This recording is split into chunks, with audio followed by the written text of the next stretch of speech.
Massachusetts, where today women's lacrosse crowns a national champion. It's the undefeated ACC champs, North Carolina, against the battle-tested Big Ten champs, Northwestern. Only one can leave as the national champion. Legacy. How will yours be defined? When they think of you, so much on the line. Will it be of passion? Stay in the moment. Everybody together. Sacrifice. Greatness. Will you meet the moment to live amongst legends?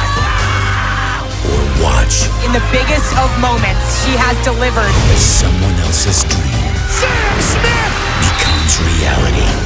They're on a mission. Heroes are remembered.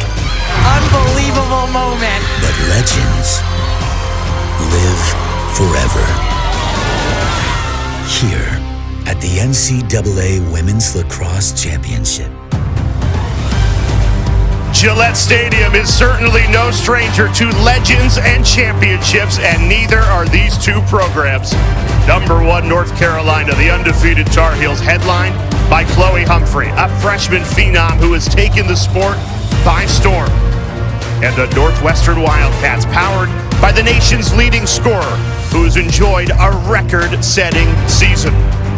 Taylor and Northwestern are here after taking out the reigning national champions, Boston College. This is the first time since 2016 BC will not play for a national championship in the sport of women's lacrosse.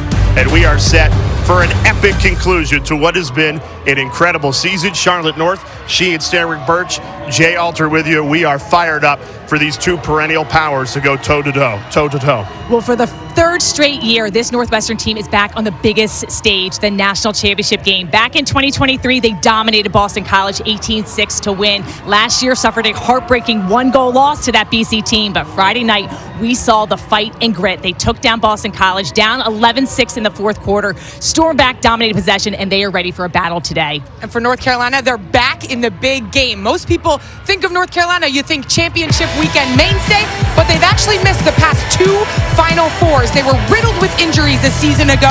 They stormed into this 2025 season with revenge on the mind, and they are trying to complete their second perfect season in 4 years. Championship Sunday feels a lot more like 2022 than it did a year ago for this Tar Heels team, Dana Boyle.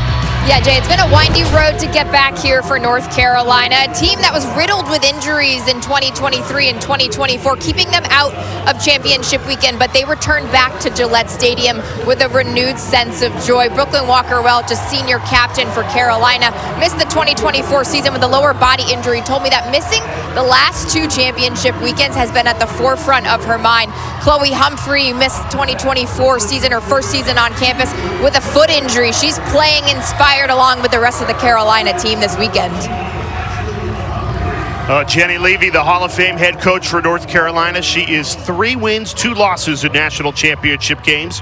One of those losses coming to Northwestern back in 2009. She had, during the Wildcats' incredible 5 straight national championship run.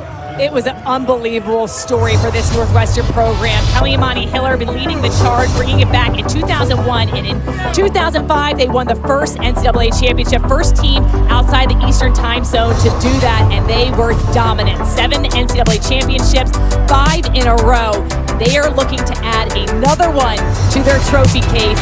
They also had that 2023 special run with Izzy Skane, Tewaaraton Award winner, one of the best to ever play. Now let's turn our attention to midfield for a playing of the national anthem. And now, fans, if you're willing and able, would you please rise and remove your hats as we honor America and those who support our freedom at home and abroad. Today, the colors are presented by local representatives of the Coast Guard Base Boston. And now, please join Rebecca Solomons in the singing of the Star-Spangled Banner. Oh, say, can you see by the dawn's early light what so proudly we held at the twilight's last gleaming, whose broad stripes and bright stars through the perilous fight o'er the ramparts we watched were so gallantly streaming, and the rockets' red glare, the bombs bursting in air, gave proof through the night that our flag was still there.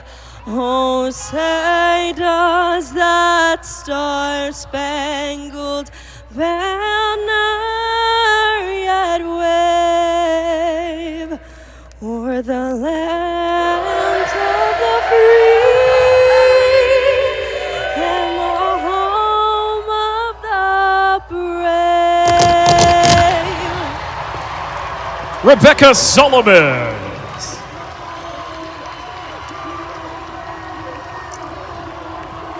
You can see the emotion in the faces, what it means to play on this stage, to play for a national championship. And you only get to this moment with some serious star power, and Northwestern certainly has that, Sheehan, with Madison Taylor. The junior has that star power, a record-breaking season, 109 goals. She attacks the cage with a fierceness, got great explosion, especially coming off that 8-meter. Really explosive first step and has been on a mission to score this year. 4 goals and 4 assists. Sometimes her vision gets overlooked, even though she leads the team with assists. Here for the game-winning assist. Maddie Taylor was face guard all game. She pops open to get the ball. She's head is constantly up, looking for the feeder. And she does this by drawing the attention of the defense.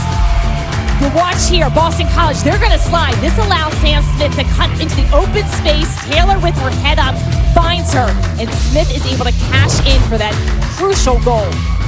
109 goals, the most in the history of this sport in a single season. Now getting to play for a national championship, and for North Carolina, they are leading goal scorer, Charlotte, a freshman. So dynamic, and the brightest lights on the biggest stage did not phase the redshirt freshman Chloe Humphrey. 7 goals on 9 shots in the semifinal matchup versus Florida. What makes her so dynamic is her versatility and her slick two-handedness. No 2 of these goals were the same in the semifinal, but today, expect her to get the party started on the perimeter as the top dodging threat of this potent Tar Heels offense. Chloe Humphrey is the future superstar in the sport of women's lacrosse, but the freshman is focused on the here and now, trying to leave Gillette Stadium with a national championship. In 2022, Humphrey was in the stands to watch her older sister Nicole win the championship for the Tar Heels. An incredible moment to suit up and play along her teammates, her sisters. 2 dynasties, 2 perennial powers. This is exactly what you want to decide a championship.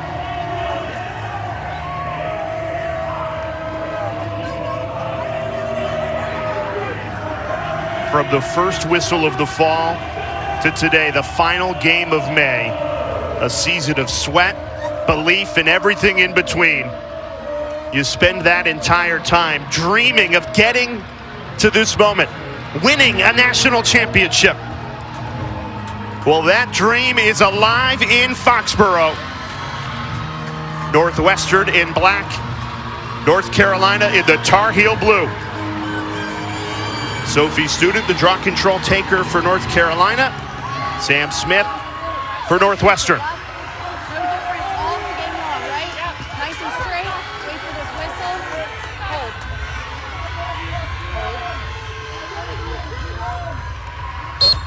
It's the ACC champs against the Big Ten champs for the national championship on the line. And it's the Wildcats of Northwestern that start on possession. Draw controls in this game, I think, are going to be key. This was the deciding factor for Northwestern coming from behind against Boston College, getting those possessions. You see a hard foul and a yellow card to start this game against North Carolina for the cross-check. And that's against the freshman, Eliza Osborne, who's been terrific this season for the Tar Heels. An early card. Could that be the officials setting the tone early in this game, Charlotte? Absolutely. We saw the physicality in the semifinal matchups. Expect similar physicality today.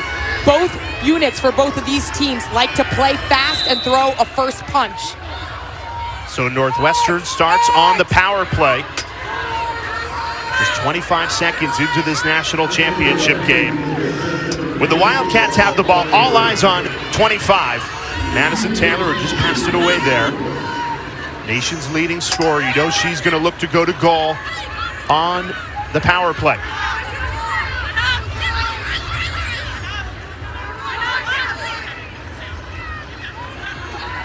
Riley Campbell, saved by Betty Nelson. And a quick outlet. North Carolina has numbers. 4-on-3, shorthanded. Do they go to goal? Yes. And Marissa White wasn't ready for it. Delaney Schweitzer, the Northwestern goalie, out of her cage on the clear. And the Wildcats get the ball back. Still a woman up with plenty of time left on this power play. A lot of times when you're woman down, pushing transition is the right opportunity because you're in that unsettled situation. Saw Brooklyn Walker-Welch, the true defender. She likes to stay on throughout the midfield into the offensive zone. We saw her taking some shots in practice yesterday. I thought she was going to maybe take it to Cage. I thought she made a great look to feed that to White, and just an uncharacteristic bobble. But Northwestern, they'll get a second chance here to attack. I'd love to see them really work for a better shot opportunity when they are a player up. Here's Madison Taylor. Great feeder. Does it there. Betty Nelson, 2 early saves to start this game for North Carolina. Redshirt freshman goalie standing tall to deny the Wildcats on this power play. Still 25 seconds left on it. Back to Riley Campbell. Trying to shake her way free. Great defense. Kylie Moe-Tice swiped it away. And North Carolina's woman down defense delivers not once but twice. Really impressive start for their defense. #1 defense in the nation. Really have frustrated opposing offenses with their relentless physical pressure and scrappiness. Nobody picking up Sophie Student. Now settles down. Back to even strength. Sheehan, it's the little things that Tar Heels defense does. You saw the off-ball awareness, the physicality on the interior, and using your stick perfectly timed as you see that feed go into the middle. Northwestern been known to mix and match between their zone and man-to-man defenses. You wonder how they would try to limit North Carolina today. Nobody's been able to stop this undefeated Tar Heels team. When these two teams met earlier this season, Northwestern came out in their zone defense. The Tar Heels quickly went on a run, and that forced the Wildcats to switch into their man-to-man. So it looks like they've elected to start in that man-to-man defense. Putting a lot of pressure on Ashley Humphrey, who's handling the ball right now. She's the feeder, trying to tie her up. Looking for her younger sister, Chloe. Couldn't connect. Scramble for the ground ball. And it's won by Northwestern. We talked about the physical defense for North Carolina. Northwestern is just so. They are scrappy. They go at you hard. They put a lot of pressure. They can collapse on double teams and come with some takeaway checks. Led by #4 right here, Jane Hansen, the takeaway artist. And Betty Nelson reading it very well to start this game. She's had some really strong stops, especially when you start a game and you are a player down. Give credit to Betty Nelson and the defense in front of her. Her first year playing college lacrosse. You make it to the national championship game. No nerves detected for the Tar Heels goalie. Another freshman, Chloe Humphrey, in attack mode, denied by Delaney Schweitzer. The goalies have been the story in these opening minutes, and we're going to see an off ball. Looks like a hold.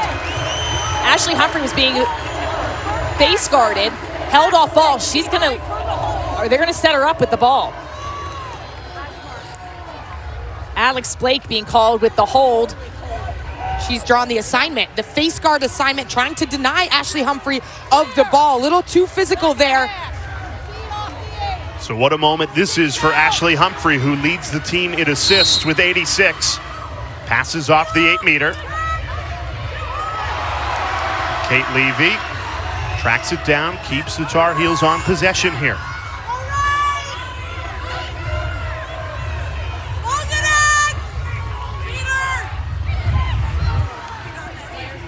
One way to attack a face guard is to get involved with picks. You see Chloe and Ashley Humphrey working off ball to get open. Neither of these teams have been able to get into their offensive rhythm early in this opening quarter. Still looking for the first goal of this championship game. Godin trying to squeeze it inside to Marissa White. Couldn't get it cleanly, and Northwestern takes it away with Sammy White. Sammy White, now a senior, first-team All-American. She shined in the 2023 National Championship game. Was the most outstanding player. I don't think that Schweitzer knew that she had a player there that was going to help her out. We got a player down. Ashley Humphrey was on the turf, and a green card in the middle of the field for a physical foul. Check into the body. So it ends up being chaos for Northwestern. Turns in to a woman up opportunity, and Ashley Humphrey getting up gingerly after this collision. She hits the ground hard. It's good to see her up, walking, looking like she's fine right now. Those physical fouls in the midfield will be awarded green card. That's a 1-minute penalty.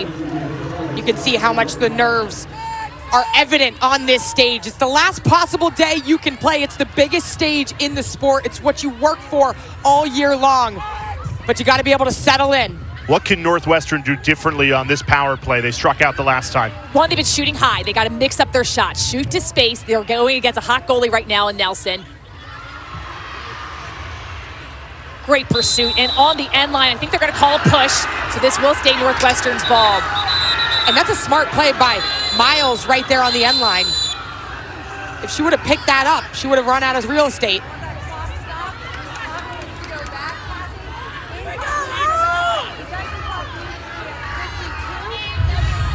It's great picking up some of that official sound on the field. Looks to be a clock issue.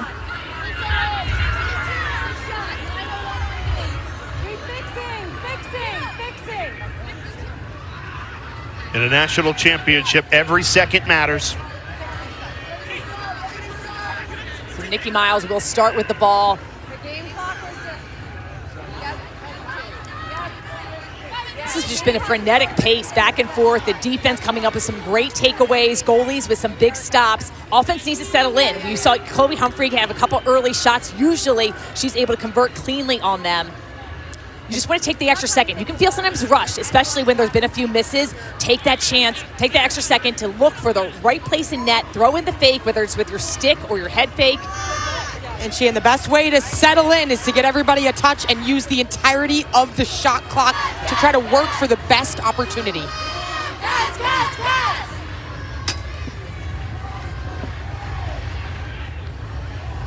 Now, usually a long stoppage like this, you're wondering if it affects the offensive rhythm. Neither team has gotten in to an offensive rhythm, so maybe it'll serve as a deep breath for both of these teams. I think it can just allow you can communicate, you can get yourself situated the right place in the field. Maddie Taylor looks to be behind cage. I believe they'll try to work it to her.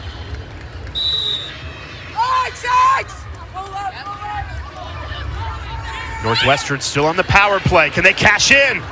That whizzes wide. A good look. Lucy Monroe just missed the cage.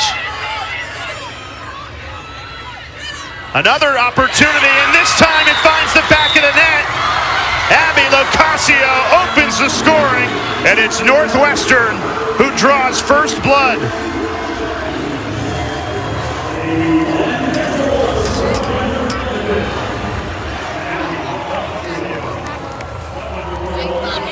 Locascio gets her 10th goal this season. Finally, Northwestern finding some rhythm. Maddie Taylor, the team's leading assister, wide open. Locascio's in the middle, just cutting through the seams in the space. When Maddie Taylor has the ball, the defense is hyper-focused on her. She can attack the net, and they just have to, North Carolina as a defense, get on the cutters, get a stick on stick, and this time, they're able to slip it by Betty Nelson. Lacrosee works so well on the left side of the field with Riley Campbell and Madison Taylor, all natural lefties that really balance out this Wildcat offense. That's sometimes the key in these national championship games. Players stepping up that aren't the ones that grab all the headlines. Lacrosee just with 17 shots on the season coming into this game, but getting a really important first goal. Kaylee Harden with the draw control win. She was electric on the circle in the semifinal win against Florida. Her and Osborne combined for 10 draw controls. They like to make it a 50-50 game. This is a nice adjustment offensively for North Carolina. Staying out wide, letting the ball do the work. That was a directive that was yelled in after that Northwestern goal by Jenny Levy. Keep the spacing. Official's going to bring this ball back here for the physical foul on Chloe Humphrey, although she had a head of steam. Sometimes you don't want the play to be blown dead. Sounds like it's a broken stick.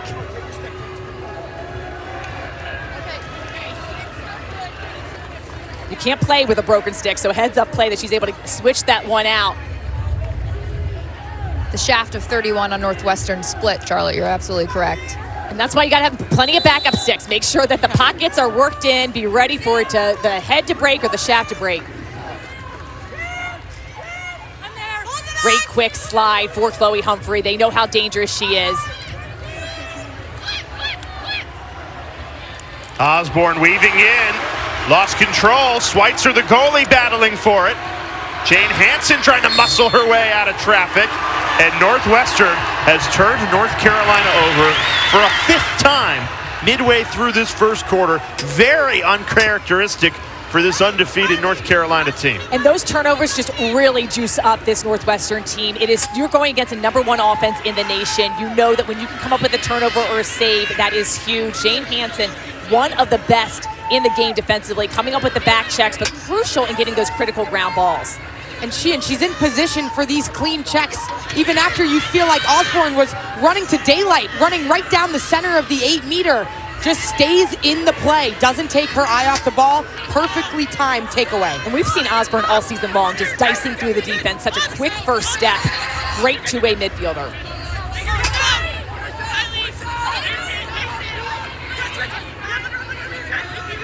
This is Nikki Miles. Well defended. Now has a step, goes to goal, over the top.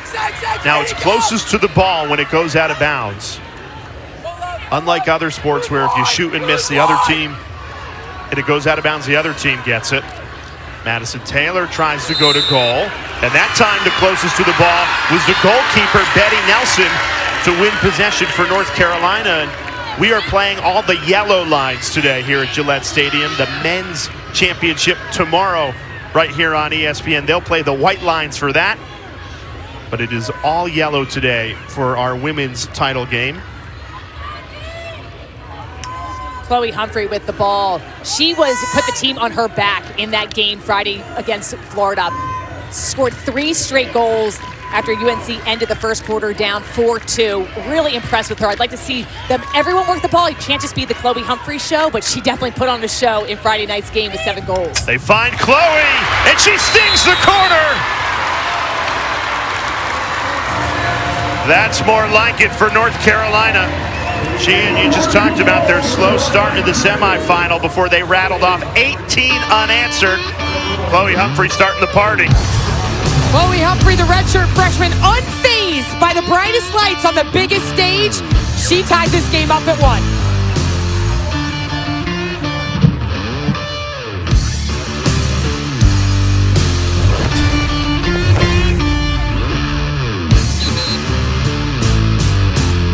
At Ace, explore the full lineup of Weber grills. The Weber Spirit Gas Grill, Searwood pellet grills for searing and smoking, and the rust-resistant Weber Slate Griddle. From burgers to breakfast, Ace is the place for your perfect Weber grill. Ace is the place with the helpful hardware, folks.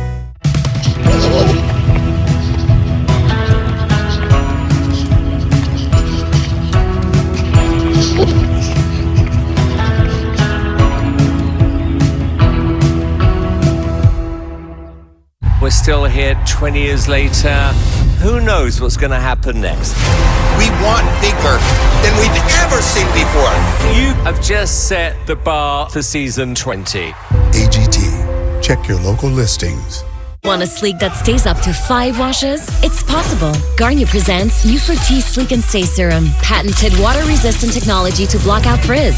For ultra-glassy sleek that stays up to 5 washes. New Fructis Sleek and Stay System by Garnier. At Choice Hotels like this Comfort Hotel, you get more for your money so you can maximize any vacation, like starting game day with a free hot breakfast. I got waffles. How about you? Go Waffles! Woo! Stay twice and get a $50 gift card when you book direct. At Ace, explore the full lineup of Weber grills. The Weber Spirit Gas Grill, sear-wood pellet grills for searing and smoking, and the rust-resistant Weber Slate Griddle. From burgers to breakfast, Ace is the place for your perfect Weber grill. Ace is the place with the helpful hardware, folks. Here, so I think it means something, especially seniors, graduates, kind of your last time out. Finish off right, and what a time to do it, and what a place. So best of luck. I'm sure I'll be cheering y'all on. Anytime I got some Carolina Tar Heels in here, that's for me. Thanks.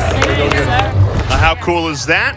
Patriots quarterback Drake May, who obviously played his college football at North Carolina, and will call this field home this coming fall. Gillette Stadium, a great venue to crown a champion. And so far, a heavyweight fight between two Hall of Fame head coaches, Jenny Levy and Kelly Amonte Hiller, tied at 1. Not much to separate these two teams in the opening quarter. I think that was one of the biggest takeaways also, just talking to all the players here over the weekend. Just the energy and excitement it was to be in this stadium. We saw Patriot players walking around the hallways. They're so excited to be on the stage. So much gratitude for all the 4 teams that were in this tournament. And both teams with a lot of new faces this season. So much gratitude, understanding how hard it is to actually get to championship weekend. I think you had that with North Carolina missing the last 2 Final Fours, realizing that they want to be back here. And then even though Northwestern has been a fixture the last three times, making their 3rd straight Final Four, they suffered that heartbreaking loss, 1-goal loss to Boston College last year. They feel like they've got something to prove.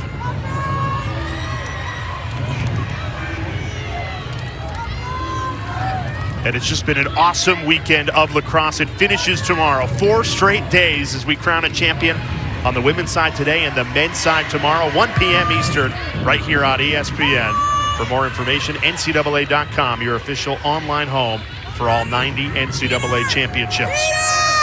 North Carolina has been perfect, and teams have come close, most notably Boston College, but not been able to come up with the win, and they often try to take away one of the Humphrey sisters.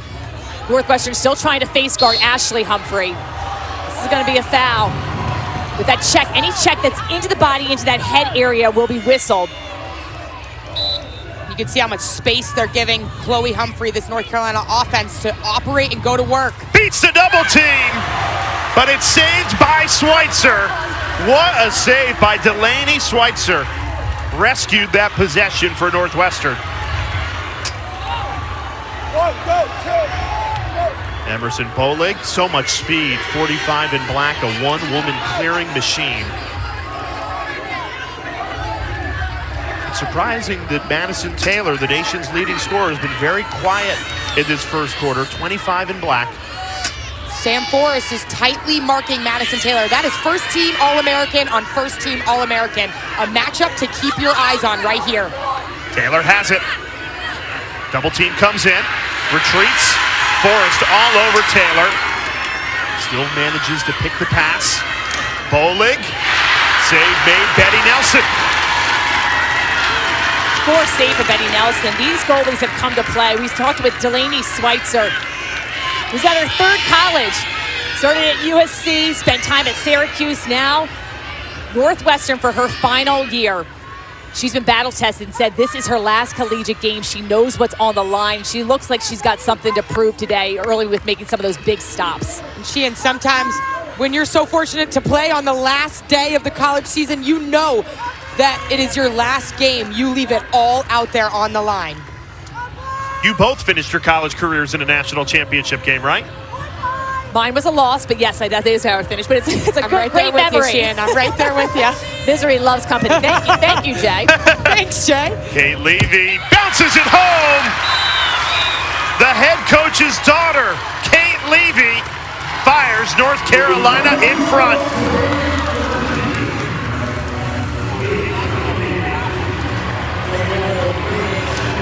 Kate Levy, a true freshman, 14th goal this season. She leads the team and calls turnovers, does a lot of the dirty work. We saw her score big goals in the ACC tournament. Coming up clutch, a lot of focus is on Ashley and Chloe Humphrey. They need other players offensively to step up, but this starts with a great Betty Nelson save. And we talked all season long that what makes UNC so great is their depth. Look at the clear out here. Gives a complete lane to cage for Kate Levy to take that on the run. Great protection of the stick, gets strong side. You can see Delaney Schweitzer is well up on that crease, decreasing the angle, coming very high up on the arc. But Levy had the patience to shoot around her. And this would be the first mother-daughter duo to win a national championship in women's lacrosse. So many family ties on the field today. Levy has provided such a spark out of the midfield with elite production offensively.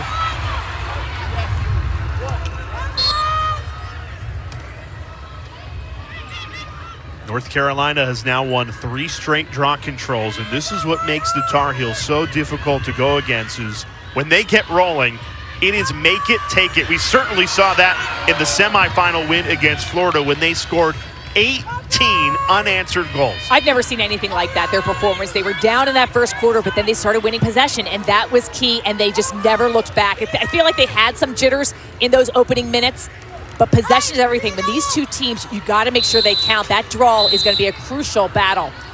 And this Tar Heels team is going up against one of the best draw control units that we've seen this season in Northwestern, 4th nationally in draw control percentage. We saw what Sam Smith did in the semifinal game, but this is a battle of 2 elite draw teams. Quick off the restart, Godine goes to goal and scores! Caroline Godine! And that's 3 straight North Carolina goals.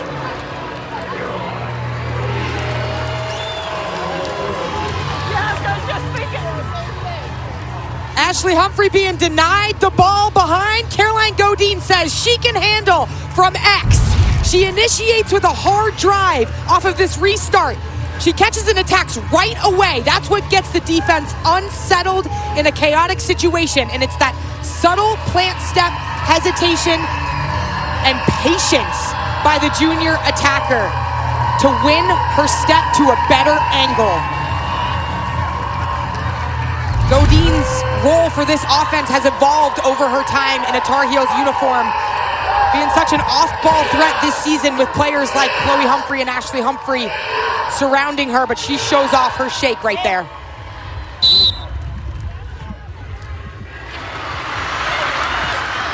Make it 4 straight draw controls for North Carolina.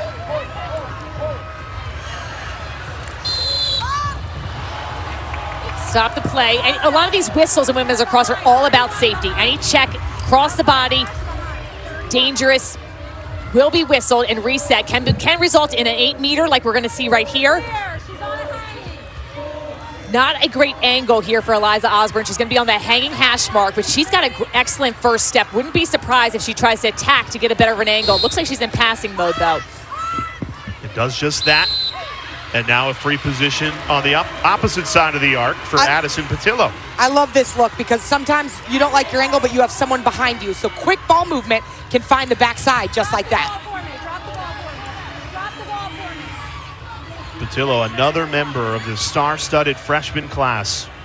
Usually think about teams playing for a national championship and it's veterans and seniors. It is the freshmen who have brought North Carolina to this big stage. #1 recruiting class that North Carolina was able to grab, and they have stepped up and just really developed and shined. Schweitzer, big save off the 8-meter, but a push. So this will be a replay. Northwestern fans unhappy about it. So when you're fouled in that 8-meter, you get placed on the hash mark on the 8-meter closest to where the foul occurred. So this is going to give Patillo an even better angle. So watch this. Watch the extension of the arms. And I see a little shove. Patillo explodes in. Schweitzer the save again. Delaney Schweitzer coming up big. One of the biggest names in the transfer portal. A big get for this Northwestern team to have her. Kelly Imani Hiller's talked glowingly about her personality and leadership.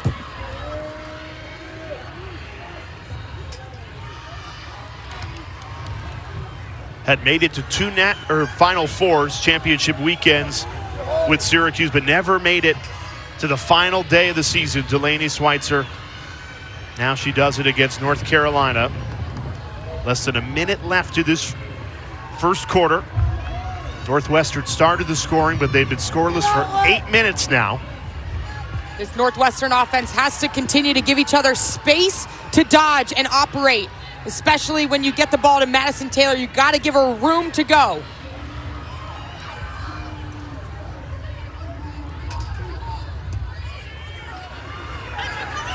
"20 seconds left in the quarter.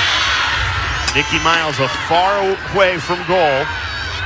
Working against Brooklyn Walker-Welsh, one of the best defenders in the country. Right on cue. Walker-Welsh pries it free. Northwestern battles for the ball back. Clock continues to run through the whistle. And that will do it for this first quarter.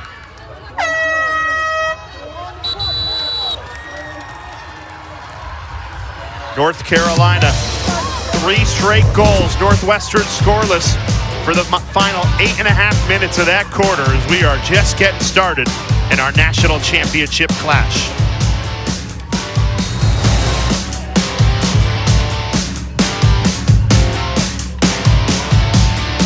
There's losing, and then there's being the loser.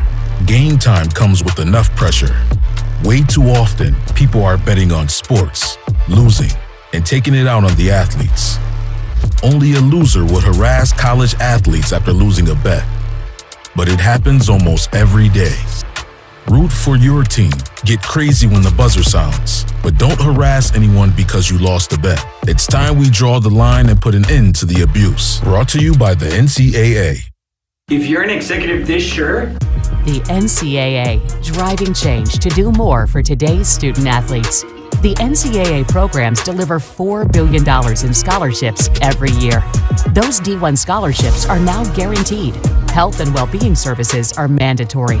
Student athletes get tutoring as well as financial literacy coaching because almost everyone is going pro in something other than sports. The NCAA, driving change to do more for today's student athletes.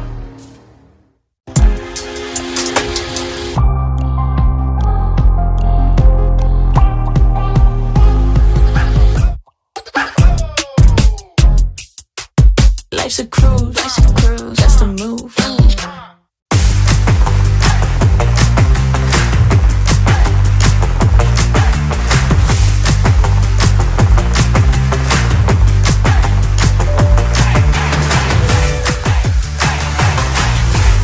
Coach, scoreless for the last 8 minutes of the first quarter. How do you punch back on offense? Just need to be more aggressive, play our offense, and, just play with the will that we have inside of us. But I think it's just a little bit too passive right now, and they just got to get back to the basics. Thank you. All right, go Cats.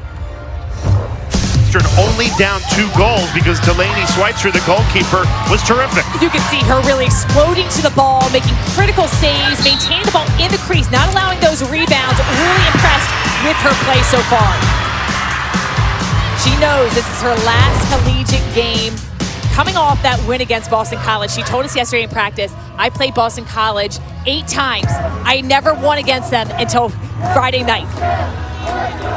That's huge. That's like you take down that one of those monsters just propels you with confidence. And she's no stranger to a big stage. She was a part of the NCAA All-Tournament team a year ago in the Final Four.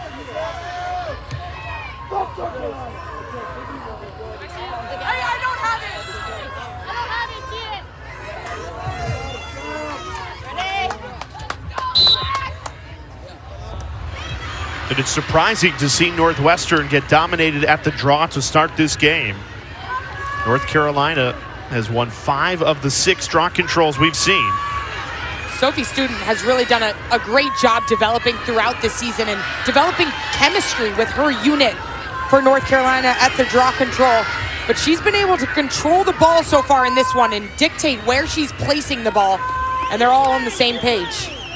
Another one of those players that Dana highlighted in the Open that did not play last year. So just the injuries that took down this UNC team last year, they've come back healthy and so strong. Osborne denied by Delaney Schweitzer.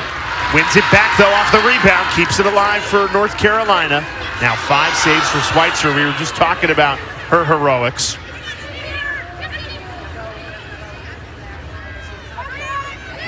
Godine finds Ashley Humphrey.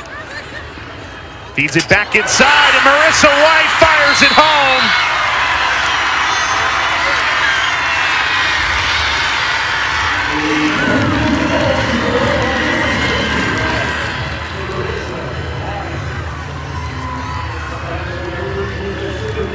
Carolina starting strong to open this second quarter. Marissa White, she had bobbled a few of the possessions. This time she's able to connect. Godine gets it inside to Ashley Humphrey. She draws that double team and dishes it in. Her passing ability, Humphrey, has been absolutely amazing. Another record-breaking season for her. Love White. She has to catch that ball down by her kneecaps, brings it up, throws in the fake, and just that's where she has the patience. She's been great inside with the catch and release. Tonight's Sunday night baseball matchup, the Dodgers and the Mets. Don't miss it, 7 Eastern, 4 Pacific, right here on ESPN. And we just heard in between the first and second quarter from Northwestern's Hall of Fame head coach Kelly Amonte Hiller saying her team, what has gotten them to this point is their belief, their fight.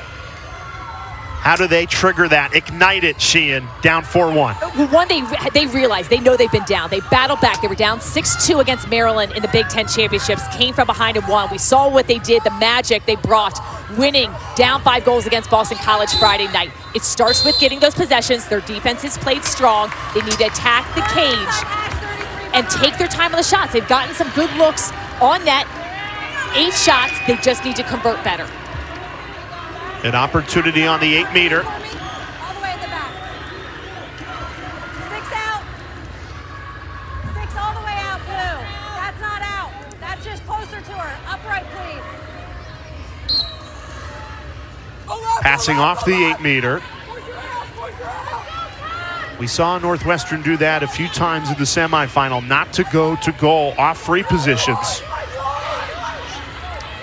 Quick slide coming to Madison Taylor. That means someone's open on the backside.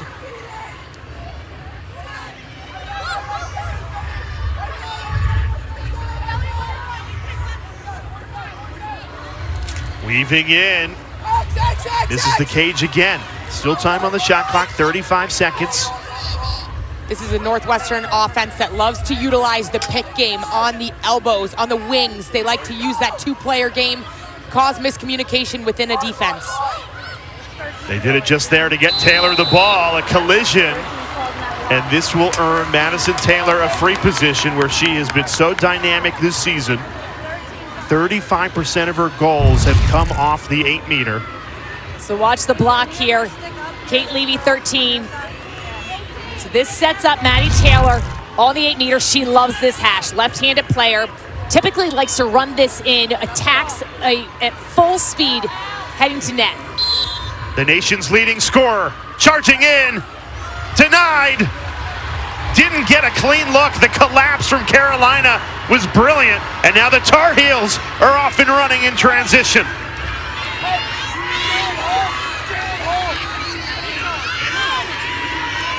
What a strong stop. When Maddie Taylor hits the 8-meter, you can almost mark that down as a goal being scored. They did a great job of not fouling, not pushing her. And Betty Nelson comes up with the stop. And not only is she the nation's leading scorer this season, but nobody in the history of the sport at the Division I level has scored more goals in a single season than 25 in black, Madison Taylor. And she has been shut down so far in this first half. Here's Chloe Humphrey, the freshman phenom. Flips it off to fellow freshman Kate Levy. She scoots in, Levy. If that went, it would have been a spectacular goal. Really nice take. I don't know how she was able to get her hands free. Vergano.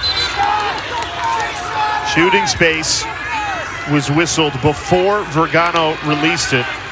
So disregard the shot.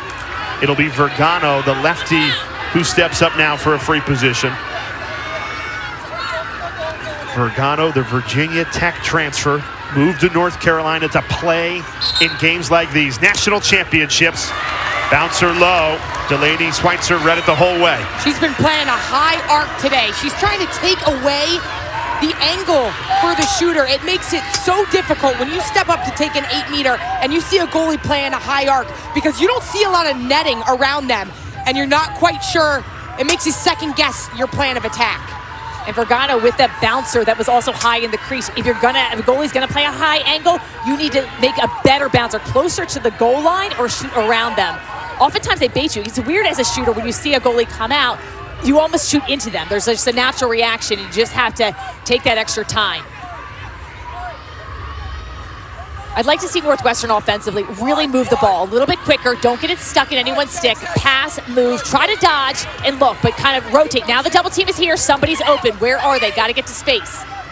And as the double team goes, Sheehan, they've got to spread out more because that's what makes the slides longer and it makes it more difficult to recover. And Taylor draws contact again. That's one of the reasons you want to try to attack and go to cage hard because you're going to draw those fouls. So Maddie Taylor's in the inside. She's going to get placed now on the center hash mark. And you know she wants to atone for her failed free position just a moment ago. She's so good at running it in, but she may want to release this a little bit sooner before the defense is able to collapse on her. One-on-one with Betty Nelson. Nelson got a piece of it and keeps it out. The goalies have absolutely come to play in this matchup. Betty Nelson's 5th save, and it's right dead center. Madison Taylor, the nation's leading goal scorer, staring her down. She's usually automatic from there. And I loved her mix-up. She did exactly what we just were talking about. She released that a little bit sooner, so she's making the adjustments, but you have to give credit to the goalies. Maddie Taylor 0 for 3 on her shots, does have an assist on Northwestern's only goal. But, you know, the good thing is, as a shooter, and I don't know, Charlotte, you didn't really miss that much, so I don't know if you can relate to this. But if you're being shut down, the key is making sure you have shots. It's more frustrating if you can't get a good look, if you can't get the ball on your stick, if you don't have shots on cage. As long as you're shooting, you know that they're going to eventually fall. So for her, the great news is that she's getting those opportunities. And you've got to have a quick memory. The Humphrey sister connection. Ashley to Chloe. For the 30th time this season, the two sisters connect, and this time they do it on the sport's biggest stage. Ashley Humphrey ties her own record that she set in 2022, NCAA single season assists, now at 88, but it starts with Betty Nelson's save right in the center. And this is what makes Ashley Humphrey such an elite passer. She could have shot that ball. She catches the ball on the wing, takes a second, she draws 2, and then she knows her sister is constantly working on the interior to find an opening to present her stick. The two-handedness of younger sister Chloe Humphrey allows her to be that threat off ball, no matter where the open space is. But it's the veteran play, the IQ, and the patience of Ashley Humphrey, both Tewaaraton finalists. The Tewaaraton, which goes to the nation's best player, Madison Taylor for Northwestern, nominated as well. So 3 of the 5 finalists in this national championship game. We talked with Ashley Humphrey this week, and you know, she was giving a lot of credit to her teammates. She said, I have had great assists. In particular, my first year and now my last year here at UNC, but it's the players around me. She said, a pass is just a pass until somebody puts it in the back of the net. And I thought that was so clear. I mean, but the key is the players around her know that she will dish them the ball if they're open and they get in the space that they can score. And a lot of that comes with trust. And trust is built with repetition over the entire season. But the rules are different for her younger sister, who can catch just about anything on the inside with both her right and her left hand. What's interesting, too, about Ashley's game is that, yes, as an attacker, you watch film on the defense, but she watches film on her team's tendencies to be able to pass the ball in space before the attackers get there. That's next level. And here's Chloe. Great clear out, but it just took a little too long to set that up. Northwestern was able to already set the slide, so she wasn't able to get a good look. What's amazing about the Humphrey sisters is there's a 3-year age gap between Ashley and Chloe, so they've never played organized lacrosse together. They played a lot in the backyard growing up in Connecticut, but this is the first season they've actually been able to compete in games together, and it has been a special season. I feel like they kept saying it's just a dream come true. This is what they have dreamed about. Ashley and Chloe in the stands when Nicole won the national championship with the Tar Heels in 2022, dreaming that they could one day be part of this. And now they're on the biggest stage. And they are rolling right now. Northwestern, more than 15 minutes without a goal. It's allowed Carolina to score 5 unanswered. Looking for more here. And Eliza Osborne, another freshman who has been phenomenal this season. 33 goals to her name. Steps up for a free position. Talk about the depth of this North Carolina team. A lot of that comes in the midfield, and you can see the way they're trying to set up Osborne for her dodging opportunities. Osborne does not come from a lacrosse hotbed. Castle Rock, Colorado went to Valor Christian, but they're no stranger to producing star-studded players. Christian McCaffrey, a Valor Christian grad. Great save by Schweitzer. Delaney Schweitzer, Jean, is keeping Northwestern in this game. I think she's done a phenomenal job just making those stops. A few of them have bounced out. Sammy White had her back there coming up with the ground ball. Really impressive. 8 save. And Northwestern trailing by 4, but where would they be without Delaney Schweitzer's 8 saves? She had 8 saves in that Boston College game in all 4 quarters. I mean, we are halfway through the second quarter. She's already put up 8 saves. How do you ignite this offense, Charlotte?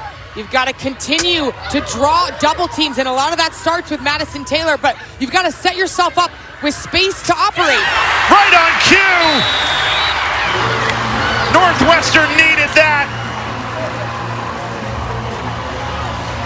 Nearly 17 minutes without a goal, and finally, there's a breakthrough for the Wildcats.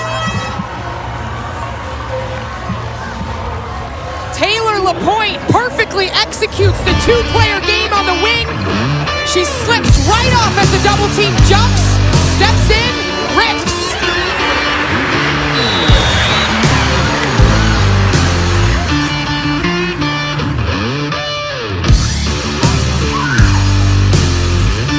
Tonight, in your spacious La Quinta suite, you can be the agent of destruction. We get it. You've been building connections all day. Go ahead, demolish that personal record. Tonight, La Quinta. Tomorrow, you shine. At Ace, explore the full lineup of Weber grills. The Weber Spirit Gas Grill, Searwood pellet grills for searing and smoking, and the rust-resistant Weber Slate Griddle. From burgers to breakfast, Ace is the place for your perfect Weber grill. Ace is the place with the helpful hardware, folks.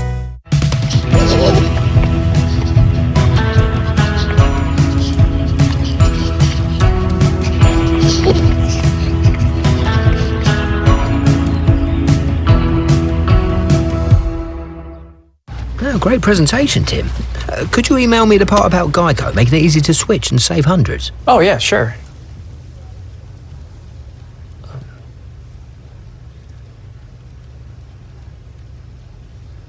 You don't know my name, do you?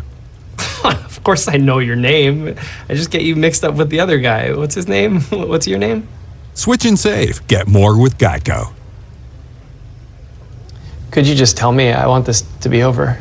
At Ace, explore the full lineup of Weber grills. The Weber Spirit Gas Grill, Searwood pellet grills for searing and smoking, and the rust-resistant Weber Slate Griddle. From burgers to breakfast, Ace is the place for your perfect Weber grill. Ace is the place with the helpful hardware, folks. Here's the thing about the Hall of Famer Kelly Amonte Hiller, Northwestern head coach. Trailing by 3 in a national championship game. Her teams can be down, but they are never out. We said it at the end of that third quarter of the semifinal. They were down 11-6. Scored 6 unanswered in that fourth quarter to win. So they will not be phased by just a 3-goal deficit. Well, they seem to almost rally around being down, and they have been saying all week long, we love the hard fight. They want to be in this grind. They want to claw back. It's got to give them a huge amount of confidence that they were able to claw back in that fourth quarter, and it started with possessions, winning the draw control. So every 50-50 ball, and especially winning these draw controls, are going to be huge. UNC still with the edge, 5 draw controls to Northwestern's 3. And she in the draw was the igniting factor for the Wildcats. They won 9 final draw controls in the semifinal game. So they're going to have to get that going. And they're going against Sophie Student, who's done a really nice job placing it. This time she wins it to herself. Well, you said it throughout that semifinal game. There's not much you can do without the ball. You need possession. And North Carolina has dominated the possession thus far in the first half. And there's plenty of times, if you are struggling winning the draw control, then you need to figure out ways that you can manufacture extra possession. So whether that's with goalie saves, we've seen Delaney Schweitzer come up with some excellent stops, or defensive takeaways, coming up with the 50-50 balls, the run-outs on the shots. Figure out a way to get the ball in your stick. Number 18, Ashley Humphrey, is operating at the top of the 8-meter arc, trying to use that face guard as a pick. They clear it out for Chloe, goes lefty. Schweitzer makes another save, 5th save of the quarter, 9th in this first half for Delaney Schweitzer. Sammy White goes down, contact but no call. North Carolina number, Schweitzer out of her cage. What a back check! Jane Hansen to the rescue. What a play is that by the veteran defender, Jane Hansen. That just saved a goal. One of the best back checkers in the game. She's got elite speed. She can run you down. She actually prefers almost when players beat you, because when they expose your stick, she's going to come for it. A clean check. Great job. That was an almost 100% certain goal, and Hansen does not give up on the play. That's why you just want to get a stick to deflect that shot. Monster play by Jane Hansen. A homecoming for Jane Hansen. She's from Cohasset, Massachusetts. Really close to Foxborough, but she's been one of the best takeaway defenders that we've seen this season. The speed from Emerson Bowling.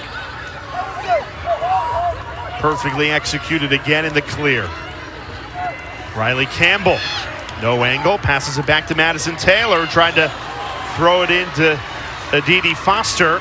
It's just a little too crowded in there. I like the quick movement, but when you feed it inside, you need to make sure that you really get a good target and look inside to force that pass. And when you're not coming up with possessions, you want to be sure when your offense gets the ball to be patient and not go on the first look.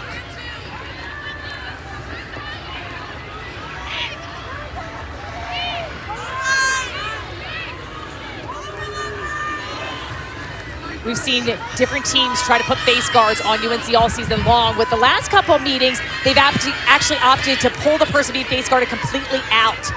This time, they're using Ashley Humphrey to set picks, work on the inside, not pulling her out completely out of the play. Osborne, and again, Jane Hansen. She's putting on a defensive masterclass right now. Back-to-back caused turnovers for Northwestern. This Wildcats defense, they are dialed in. They are keeping Northwestern in it. They need to get something going on the offensive end. Hansen was the MVP of that Big Ten tournament where Northwestern won the title over Maryland earlier this season. You can see why. The relentless pursuit of the ball, even after losing positioning. She had 5 caused turnovers in the Big Ten tournament semifinals and championship. Tore ACL back in 2022, 6-year player, and she spoke yesterday at practice just about how thankful she was to be part of this team and has been a big-time leader. Here's Nikki Miles trying to muscle her way in. The rebound falls to Madison Taylor. Taylor scoreless, the nation's leading scorer with a record 109 goals. Been kept in check, only 3 shots. She's missed them all. And another pass that gets deflected in the air. And North Carolina can run in transition. She had Nikki Miles open. I think she should have pushed that around the perimeter more and then into the inside. A little bit too much forcing the ball into the center. And Carolina coming up with those key possessions. They're sending that double team really early to Maddie Taylor, and she will look to pass when she is double teamed. I'd like to see her take it. She has great stick protection skills. Not force it. If the person is open, dish it to them, but it seems like she's trying to force it too much to people that are covered. And a lot of times when you have the role that Maddie Taylor does for that offense, you do your job by just drawing the double team. So it's on the rest of the unit to be in those passing lanes, to have better spacing to set up for backside scoring opportunities. Rings off the pipe, inches away from Osborne. Crease violation as Schweitzer started to clear. Schweitzer likes to come out of her cage. We've seen her up at the 50-yard line. This North Carolina offense is relying a lot on Eliza Osborne. She's the ACC Freshman of the Year, but they're relying on her to start the offense from a dodging perspective up top. A lot is made about North Carolina's offense, #1 scoring offense in the country, and for good reason, but the defense is also the #1 scoring defense in the country. They allow less than 7 goals per game, and it's a defensive masterpiece once again in this first half. They're so athletic. They chase you. They execute double teams. They wait for the check. Their pressure is just perfectly timed, and Northwestern has struggled with it. 7 turnovers, only 2 goals. Can they find something here? Inches away. That rings off the pipe on a bouncer. 2 pipes in 2 minutes in this championship game. Kylie Motais, the captain. Great ground ball that sparks transition. This is where Carolina's dangerous. Sam Forrest, the All-American defender. That pass a little behind Marissa White. Gives the ball back to Northwestern with a minute remaining in this first half. What do you want to see on this offensive possession, Charlotte? Better spacing. They're getting Madison Taylor involved with the pick game on the elbows, but the double team's coming so early that you don't need the pick. You need to work on the backside to generate better opportunities to dodge on recovering defenders once Madison Taylor moves the ball.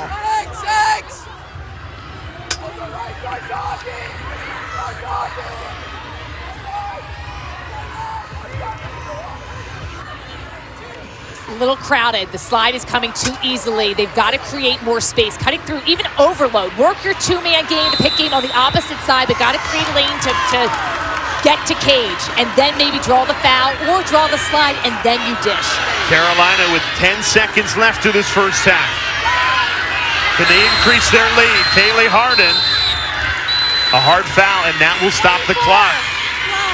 No contact made, but that's going to be a yellow card for the slash, a dangerous check. If you're going and running and with all your might, you do a check that goes from your head down to your feet, even if you don't make contact, that can be a yellow card. So player up opportunity for Carolina. Riley Campbell will be sidelined for up to 2 minutes. It's releasable on a score. If Carolina holds possession of this, they will restart the third quarter with possession with no draw. So I anticipate that they will just try to hold on to possession.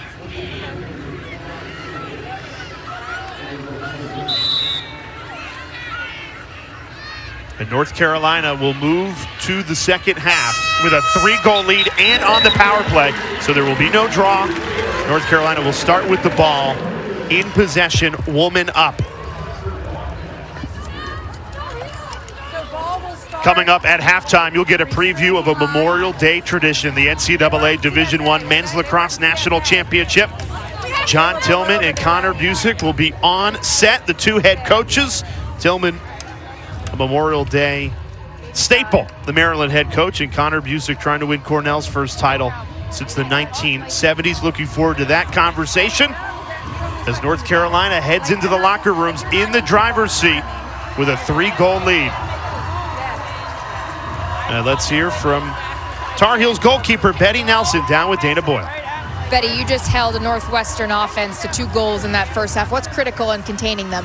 I mean, especially for getting out on defense, our guys have been doing an incredible job just pressuring them and making them feel like they have nothing. So they're doing a great job. They're giving me the shots that I want to see.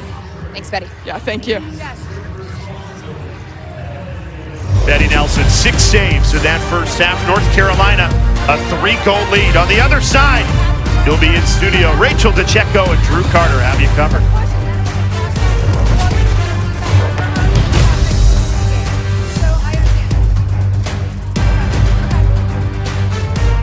The NCAA, driving change to do more for today's student athletes.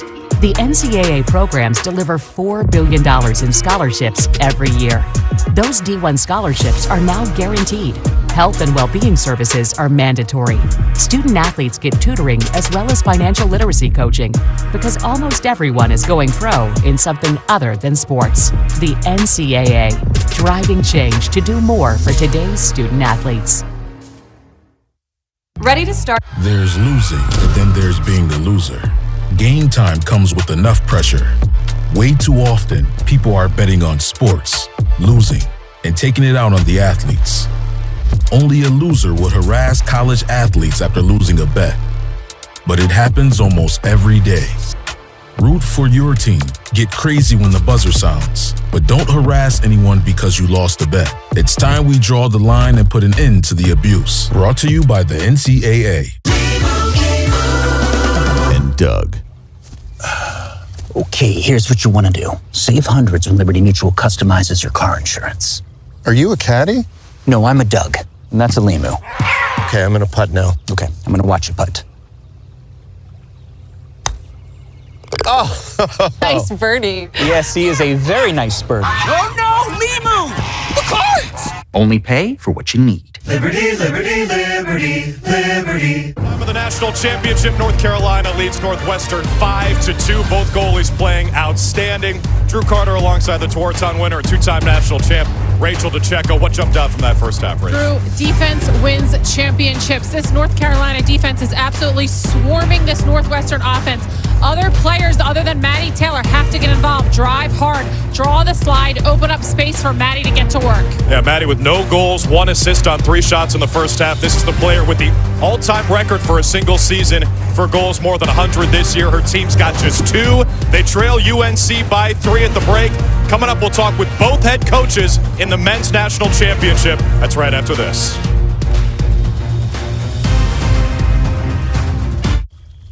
Did someone take some of my candles? They're not all here. Checking out with PayPal.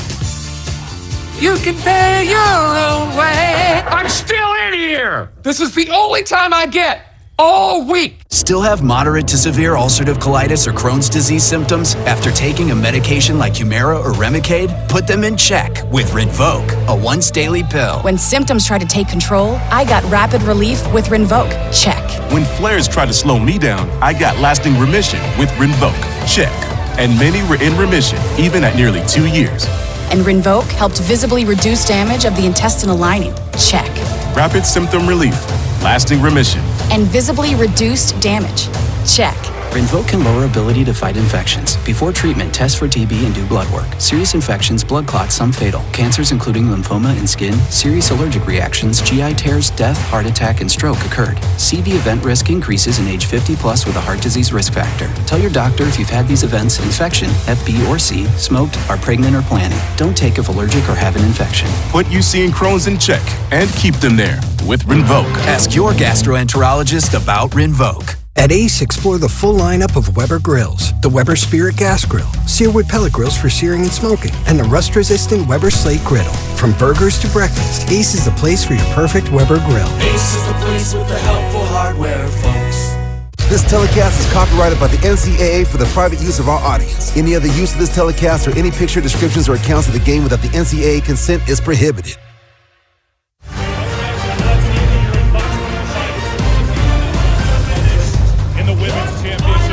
Men's championship is tomorrow.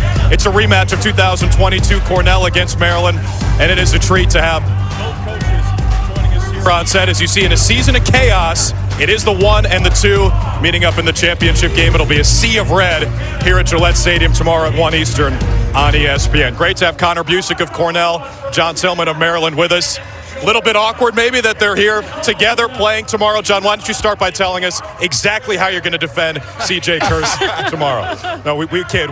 Connor, let's start with you. For you being a Cornell alum, a chance to lead this program to its first national championship in almost 50 years, what would that mean to you? It's a special opportunity. We've got an incredible fan base. We've got an incredible tradition, and to uphold that standard and honor that legacy would be really cool. Obviously, a place we haven't been in a very long time, but we've got a tall task ahead of us. Coach, we're watching two of the most legendary women's coaches out there. Coach Levy and Monte Hiller have won multiple national championships as players and as coaches at Maryland. You're going for your third in 8 years. How do you breed that kind of success in a program? I think, listen, there are two examples that year after year just do a great job. I do think it is the culture, right? It's the type of people that you bring in, the kids you recruit, what you sell them on, and then it's what you emphasize every day. You know, what are the things that are important to you? And then you got to hold the young people accountable and make sure they live up to the standard. Anytime you cheat that process, there are some cracks, and if you don't pay now, you're going to pay later. Connor, CJ Kirst, generational talent, one of the best to ever do it. What has he meant to this Cornell lacrosse program? He's the heart and soul. You know, he's our hardest worker. He's our toughest kid. He's, you know, an unbelievable young man. And so all the talent in the world, but all the things that he does on and off the field is really what sets the standard for our team. He's so fun to watch, especially as a guy, too, in those interviews, always smiling, just like his brothers. John, for you, we talked about the success you had in Maryland. You played in this championship game. This will be your 9th time since 2011. Your experience, what makes the difference in that game? It's a quick turnaround, so it's different. You know, I think the only thing you can compare it to is the conference championships. Most games you're going to have a little more time, but you got to kind of just make the most of the time that you do have. It's a quick change. You can't overdo it just because you can't do a lot of things. You know, you don't have time to put in a massive game plan, so you kind of have to defend the knowns. And obviously, Cornell has an incredible team, a lot of great players, and these guys have them humming and organized as they have all year. So you got to do the best that you can. Make sure the kids aren't drinking through a fire hose, but make sure they give them the things that they need. All right, Connor, you played for the New York Atlas. We got CJ Kirst drafted first overall to the Water Dogs, but you've also got Kelleher as an Atlas. Putting you on the spot. Which PLL team are you rooting for this year? I just root for the Cornell guys. Obviously, the Atlas have a whole lot of Cornell guys, and so certainly love those guys, but certainly want to see CJ and the Water Dogs do well. Awesome. Maryland's got a couple guys going to the PLL, too. It's two loaded teams and two terrific coaches, guys. Thanks for doing this. Good luck tomorrow. Thanks for having us. Coaches. All right, it'll be Cornell and Maryland in the men's national championship tomorrow afternoon. Connor Busick in the top-seeded Big Red against John Tillman and the 2-seeded Terps. We can't wait to watch it. We got the second half of the women's national championship coming up next.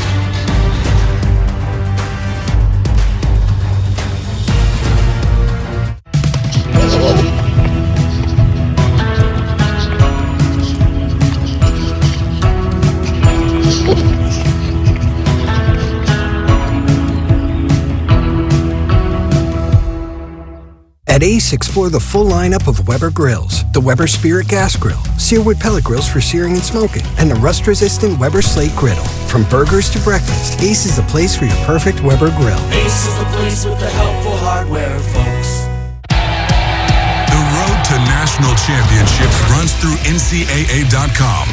And whether you follow one college team or all of them, it's never been easier to get the content you want all in one place. With live broadcasts of multiple championships across all divisions, with exclusive access. And they've done it! And highlights for every single championship. Stay in the game all season long with NCAA.com, the home of college sports. If you're an executive this sure. I teach the art of fanology, a job I take seriously. As to the question of nature versus nurture, is a fan born or is a fan made? I know this. Our game can make a fan out of anyone. And at Fandom U, we take it to a whole new level. The NCAA Championships. Attendance is encouraged. Passion is mandatory. Buy your seats today at ncaa.com/tickets. Class dismissed. It's super hot. Super hot. It's super hot. Super hot. It's super hot. Super hot. It's super hot. Super hot. None of bands by the best, y'all. Take a chance that I bet y'all won't. I got a plan and it involves money. It's super hot. Super hot. It's super hot. It's super hot. Of the men's championship, which will be here tomorrow. Foxborough, 1 Eastern time on ESPN. We're getting ready to start the second half in the women's national championship. And it's the goalies that have stolen the show, Sheehan. Delaney Schweitzer has stood so strong, coming high out on the crease, stuffing some shots, coming up with some key takeaways. 9 saves in that first half. collegiate game, and she wants that trophy, trying to will this Northwestern team back. Betty Nelson showing she can do the same, reading the ball so well in transition, remaining patient on her line, not baiting on any of this deception that's been added by the Wildcat offense. She's allowed this Tar Heels offense to have a majority of possession. Yeah, all this offensive firepower, and yet it's the goalkeepers and defenders like Sam Forrest who has done an incredible job on Madison Taylor. No goals for Madison Taylor, only 2 for Northwestern as a team. 15 combined saves and only 7 combined goals. That tells the story. Well, especially this Northwestern team has been shooting 46% on the season. Now just held to 2 goals on 13 shots. So the halftime comes at a perfect time just to reset for both of these teams. Now there's no draw control to start this second half because North Carolina finished the first half on the power play. So UNC starts with the ball, woman up. Big opportunity to swing momentum if you're Northwestern and can get a power play kill here, woman down.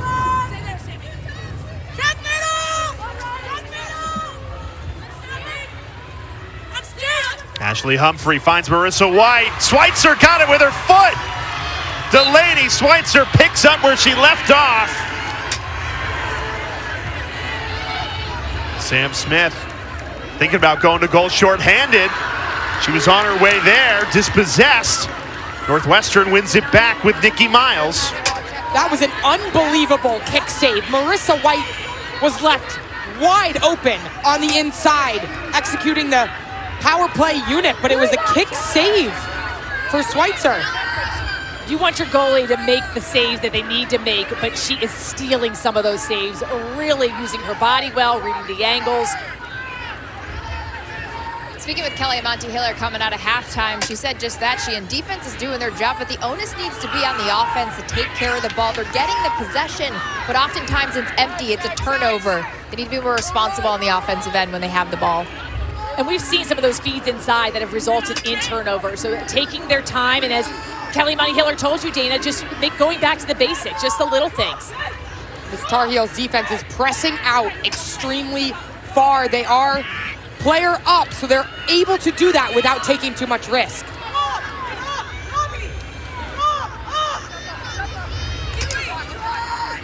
So the power play will expire. It's still 30 seconds to work with for Northwestern. Plenty of time to get a goal. Maddie Taylor held scoreless, 109 goals on the season. The second leading goal scorer is Nikki Miles with 42. There's players that can score in this Northwestern team, but Maddie Taylor usually starts the offense. She was working hard. She was trying to get the ball. Luckily, comes up with the ground ball. Not much time, though. Shot clock down to 12. Taylor scoots in. Triple teamed. Stolen away. Ellie Traggio. This North Carolina defense collapses so well together.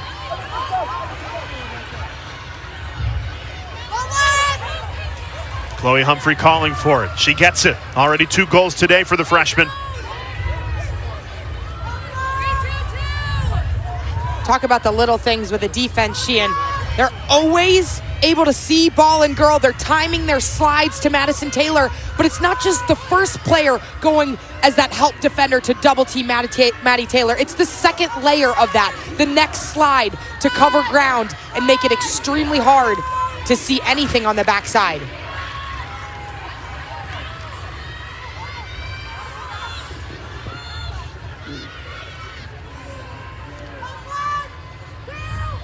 Here's Chloe Humphrey. Splits 2, draws the foul, and Chloe Humphrey earns herself a free position, and a yellow card comes out against Northwestern. Officials are going to call that check. I believe it made stick-to-head contact. Let's take a look here. Chloe Humphrey goes hard. Yeah, the stick goes into that face, head, neck area. Going to be a yellow card. We'll set Chloe Humphrey up. When you're sliding to ball, you have to make sure you slide to space, and you cannot lead with your stick, especially in the head and neck area. Delaney Schweitzer, Northwestern's goalkeeper, does have 3 of her 10 saves off North Carolina free positions.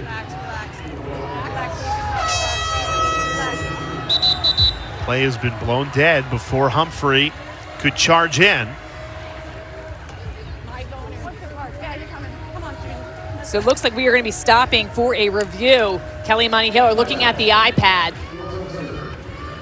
You can review cardable fouls or goal scoring plays. The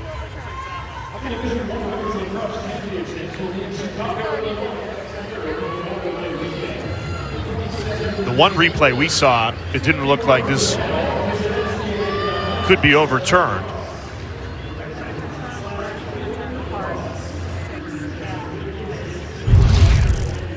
Let's take a look. She goes hard. It's going to be the stick that goes to the face. To me, that looks like she's leading with her stick and goes in Chloe Humphrey's face. The calling on the field was a card.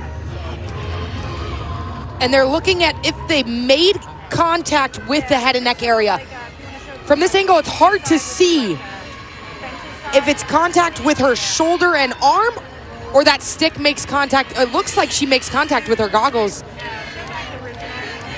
So what Northwestern could be arguing is that it's a foul, but not a card. And either way, Chloe Humphrey's going to end up with a free position, but if it could save them a yellow card, that is critical. That would be critical. Now, the issue is that yellow cards are subjective to the official's discretion. So if you make contact with the head, it is an automatic yellow card, whether that was incidental or not. But a lot of the checks, even if they're high, can be a yellow card, or if they're too aggressive going into the hip area. So the call on the field was a yellow card. It's got to be indisputable evidence to overturn that. I don't see that.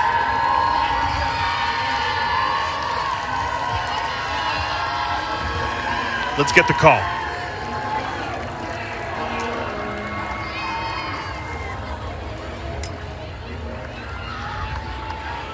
After review of the call on the field stands, it is confirmed for a yellow card. Kelly Imani Hiller not happy with it. So now a decision for Chloe Humphrey, the freshman phenom. Record-breaking production this season. Most goals in a season in North Carolina history. Most goals ever scored by a freshman in the history of the sport. So do you go to goal or do you pass out? Because you're on the power play for 2 minutes, so you can run the clock down. If I'm Chloe Humphrey, I'm taking this. You're on the center hash mark. You want to score. Goals are important. You're not taking your foot off the gas. But I can see that utilizing time could be beneficial. But if I'm her, I'm going to cage. And she does. Schweitzer there to meet it. 11 saves for Delaney Schweitzer. The veteran goalkeeper single-handedly keeping Northwestern in this national championship. Sam Smith goes shorthanded and scores! What a swing of momentum! A shorthanded goal for Northwestern. And it all started with Schweitzer. Schweitzer is stealing these saves. Chloe Humphrey mixes up her shot, but this time she goes high. Schweitzer reads it, and this is just perfection. Good explosion step. She keeps it in the goal circle, which is key. Quick clear out, and Sam Smith, the gamer of all gamers, Kelly Imani Hiller's words, takes it down and scores. Switch to the hands and just delivers a much-needed goal and brings this within 2. Sam Smith has been the X factor for this Northwestern Wildcats team. She's a veteran out of the midfield. She does it on the draw, but she does it on the offensive end as well. She has been the catalyst for so much this season. Scored the game-winning goal in the semifinal win against Boston College. Scores what could be a momentum-shifting goal. The save to deny the power play goal, and then to go full field, shorthanded, and score. And North Carolina does win the draw, so the Tar Heels a good chance to immediately answer, still woman up for another 90 seconds. What a swing. Now that's a reason why you wouldn't take the shot. I still think it was a good idea for Chloe Humphrey to take that shot, but Northwestern was able to really capitalize. Now I think on this possession, you just want to look for a good opportunity. Now don't pass up good looks to Cage, but wait for a really high percentage look. Ashley Humphrey, 3 assists today, looking for a 4th. Schweitzer to the rescue again. Unbelievable composure by Delaney Schweitzer. It appears that nothing is phasing her. She's not biting for anything. Vergano Feeds it in. From in close, Chloe Humphrey. It's a hat trick.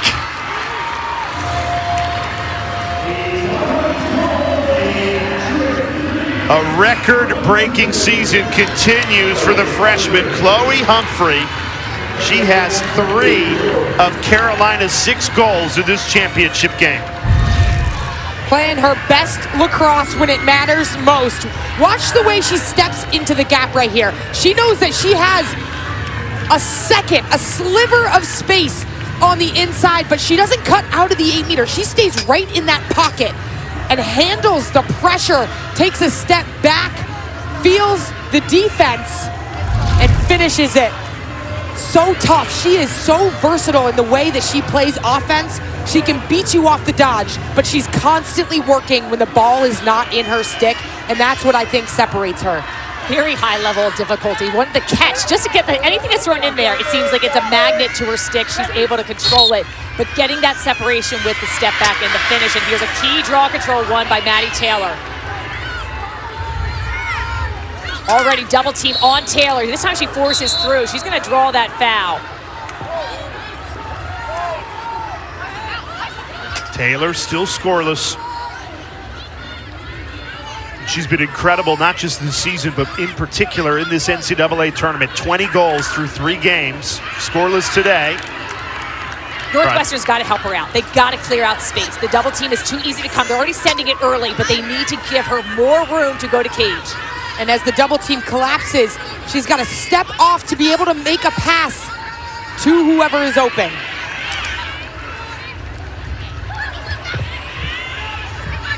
Lucy Monroe on the run. Finds Taylor. And now Taylor LaPointe gets free. A good look. Couldn't finish it. And North Carolina wins the run out closest to the ball. Big time when defense can get those extra possessions, running it out. Typically, you have an offensive player behind there to run it out. But when the defense can get a step, that's another momentum-changing play. And that was the look, Sheehan, for this Wildcat offense. Taylor was able to get it all going and get the defense to spin, but it was Taylor LaPointe who was dodging on the unsettled defense.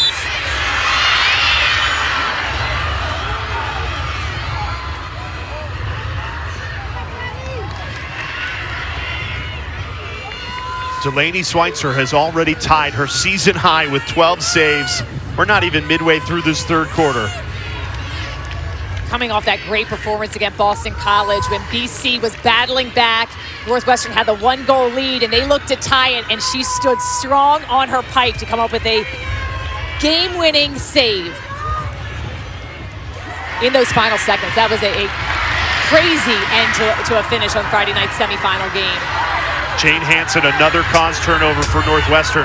The Wildcats defense, their goalie Schweitzer dialed in. Can they get some consistency on the offensive end? Only 3 goals, 1 per quarter.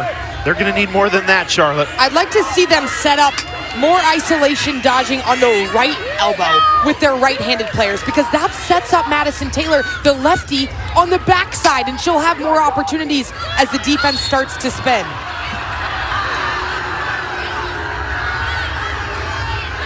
Sam Forrest doing an excellent job on Maddie Taylor.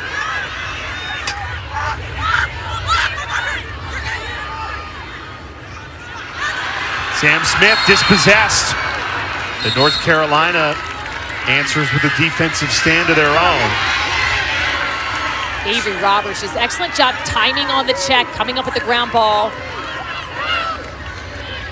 There was so much offensive firepower on the field. 2 star-studded offenses. I didn't know if we expected what has really turned into a defensive battle. This is not what I expected. The goalie play has been sensational. Defensive stops.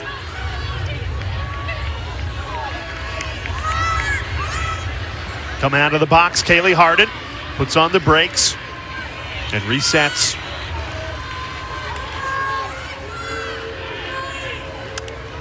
This is the patience that this offense has that sets up these high percentage opportunities. They wait to set up the dodging lane that they like the best. Humphrey flips it to Vergano on the run, blows it by Schweitzer. It's an absolute flamethrower from Olivia Vergano.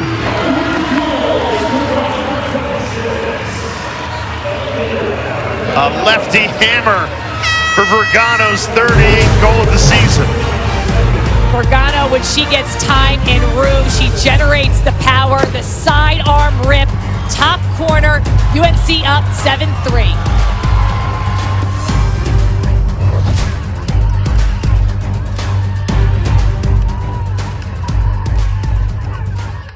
At Ace, explore the full lineup of Weber grills. The Weber Spirit Gas Grill, sear-wood pellet grills for searing and smoking, and the rust-resistant Weber Slate Griddle. From burgers to breakfast, Ace is the place for your perfect Weber grill. Ace is the place with the helpful hardware, folks.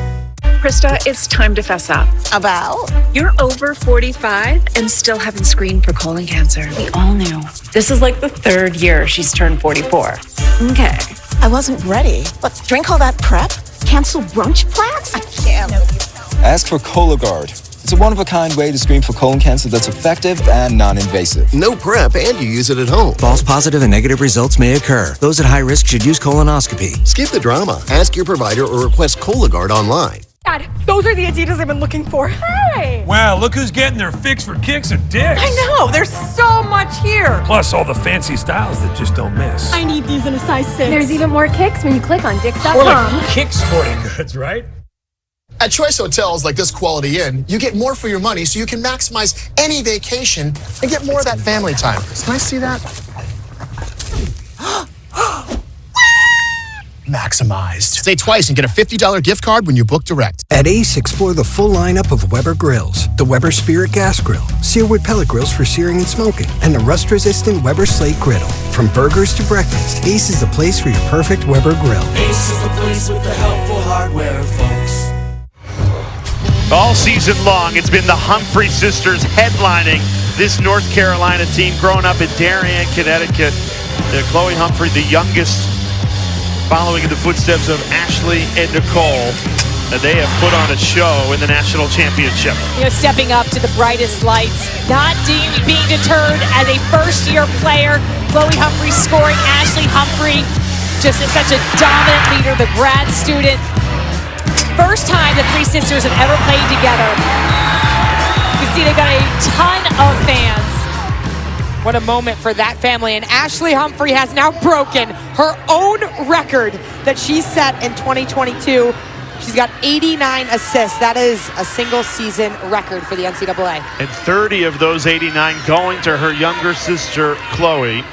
And it's funny, they said it's not possible without Nicole, the oldest sister who played in the 2022 national championship for North Carolina, which they won. Ashley and Chloe were in the stands for that game, and they looked at each other and they said, we got to go to North Carolina, and we've got to go play for national championships. It looks too fun. And it all just worked out. Ashley had started her career at Stanford, played in that system for 2 years, transferred over to UNC, but last year was not able to play with Chloe because Chloe's sidelined with an injury. And Nicole Humphrey, she had her own journey, played at UNC, won that championship, then transferred over to USC, but she's battled injuries, and she came back to UNC, and even throughout this season has battled a foot injury, but scored a huge goal. They all were able to celebrate Friday night with all three sisters combining for a great performance. You look at the parents, they've got to be so proud. John and Sarah Humphrey. Speaking with the three sisters this week, she and Chloe and Ashley told me that oftentimes they go to Nicole as a voice of reason, so they communicate with her often on the sidelines, coming off in practices. She's the voice of reason, the big sister.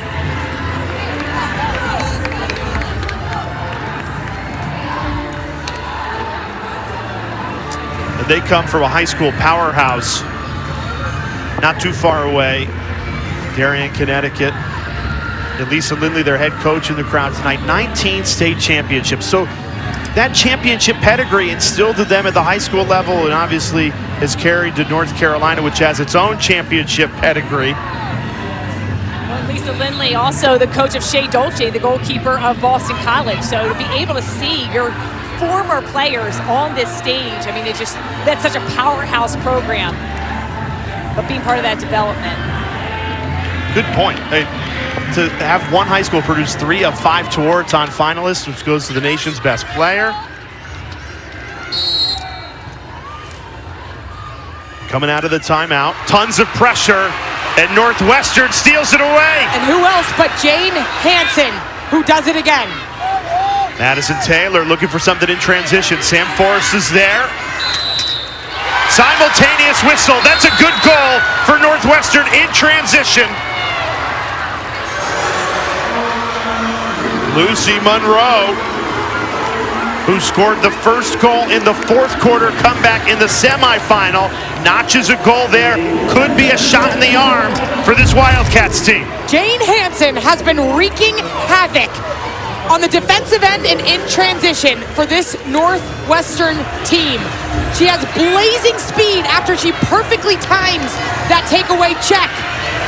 And then it's Lucy Monroe who finds the off-ball seam in transition when they have numbers. Madison Taylor has been facing the ultimate amount of pressure from Sam Forrest, but she's able to handle it and dish in the chaotic, broken down play. Jane Hansen has been a game changer. 4 caused turnovers in this championship game. And I love her IQ on that play because she had a full head of steam. You could see her trying to push transition. We actually saw her in their practice yesterday win the shooting competition, so she can go to cage and score, but that's not her role. And she just followed it perfectly, got into a better position player to score. But her calls, turnover, takeaways, they're so clean. In this sport of women's lacrosse, it's hard to make a clean check without a whistle, and she does it perfectly. And that was coming out of a North Carolina called timeout. So the Tar Heels actually gave Northwestern an opportunity to double team the ball and create that turnover, which led to the goal. And Northwestern has made a change at the draw. Nikki Miles taking that latest draw. Sam Smith was actually on the circle. Look at this fight. Sammy White keeps it inbounds. Remember, we're playing the yellow lines today, not the white line. You can go over that white line as long as you don't touch the yellow. Sammy White did just that to keep possession for the Wildcats.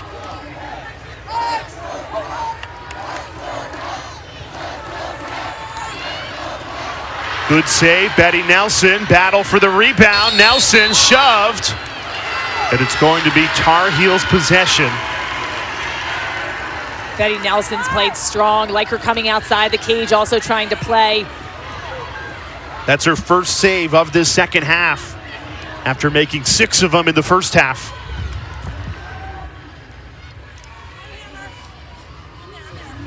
Ashley Humphrey still being face guarded. Now UNC is electing to keep her outside of the play, not on your screen right now.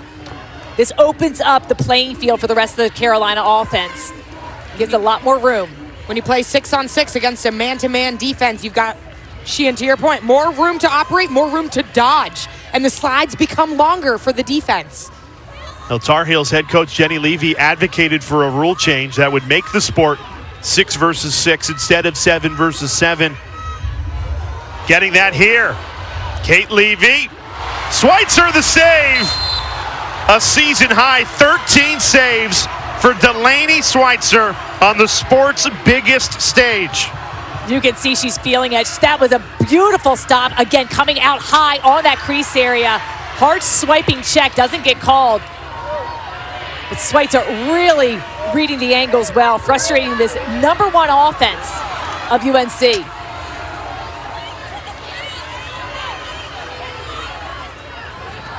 North Carolina averages 17.5 goals per game, held at 7 right now. The good news is their defense has been dialed in from the start. Northwestern only 4 goals against this suffocating Tar Heels defensive pressure. This Tar Heels defense extends out so far. They trust their 1v1 defense. Bowling's got speed, has it here, 45 in black. Kate Levy keeping up with her. It steals it away. Kate Levy, the freshman. She's had a phenomenal national championship game, and that is the 11th caused turnover by this North Carolina defense. She had a great goal, leads this team in calls turnovers, and we were giving a lot of credit to Jane Hansen. That was an expertly crafted takeaway. by Kate Levy, the freshman. You got Madison Taylor trapped on defense. And we got an offsides call now on Northwestern.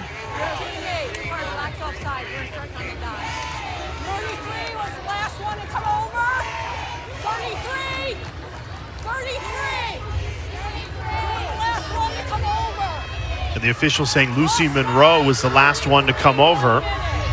So this will be a 1 minute player up opportunity for North Carolina because of the offsides.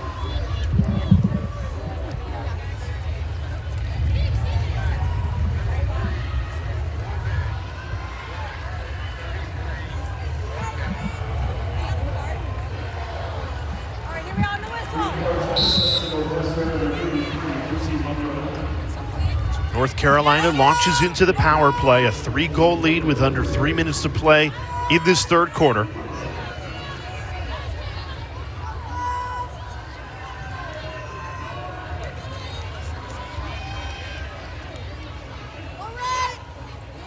The Northwestern has to break out of their face guard against Ashley Humphrey. Woman down here. Smart handle by Mo Tice not to take that shot, maintain possession, really getting the defense rotating and spinning. Vergano in attack mode. Sends it back to Ashley Humphrey. Tried to go up top to Mo Tice, too much on it. Stays in.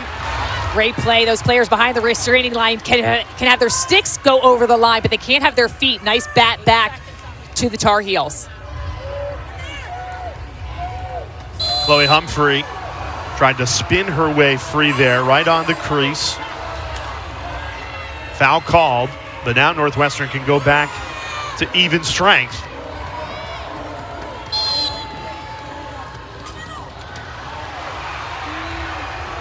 Vergano heads up play, but Northwestern the fight. A collision in the corner. It'll stay Carolina's ball. Under 20 seconds left on the shot clock.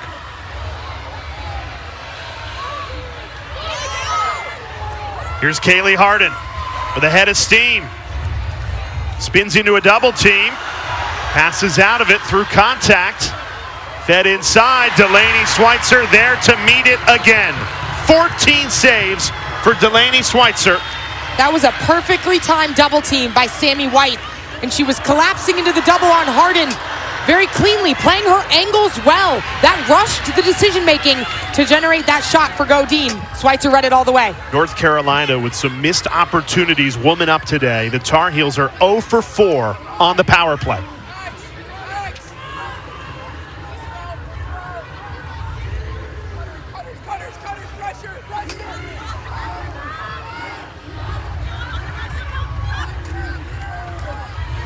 This is a Tar Heel team that's been averaging almost 18 goals per game, so a lot of credit to Northwestern and Delaney Schweitzer in cage.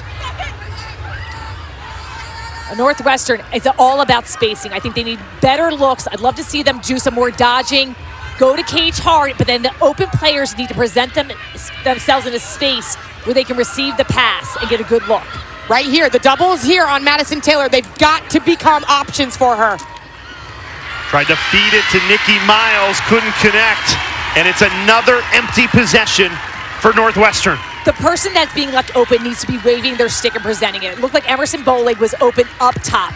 If she needs to get herself in a position where she can receive the ball and then pass. It's not the pass inside first, it's going to be what's called the next pass. You pass it, you swing it, and then you get it inside. Jenny Levy of North Carolina, a 3-goal lead headed into the fourth quarter. Northwestern trying to rescue it. We saw a fourth quarter comeback from them in the semifinals. Could they do it again? The NCAA Women's Lacrosse Championship is brought to you by Choice Hotels. Get more for your money so you can maximize any vacation.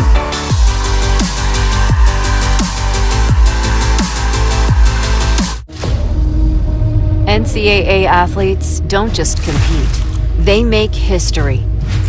Representing our nation with pride and excellence, they bring home the hardware. Our college campuses serve as training grounds for the next generation of stars. Catch tomorrow's Olympians and Paralympians on the NCAA Championship stage today. Ready to start your own merch business, build a brand?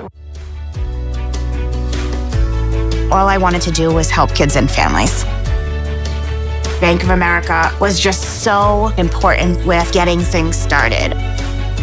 I feel we are growing together with Bank of America. Had the opportunity to meet with Bank of America. That's what lifts communities like ours. What would you like the power to do? Bank of America. Contact one of our local business specialists at bankofamerica.com/local business.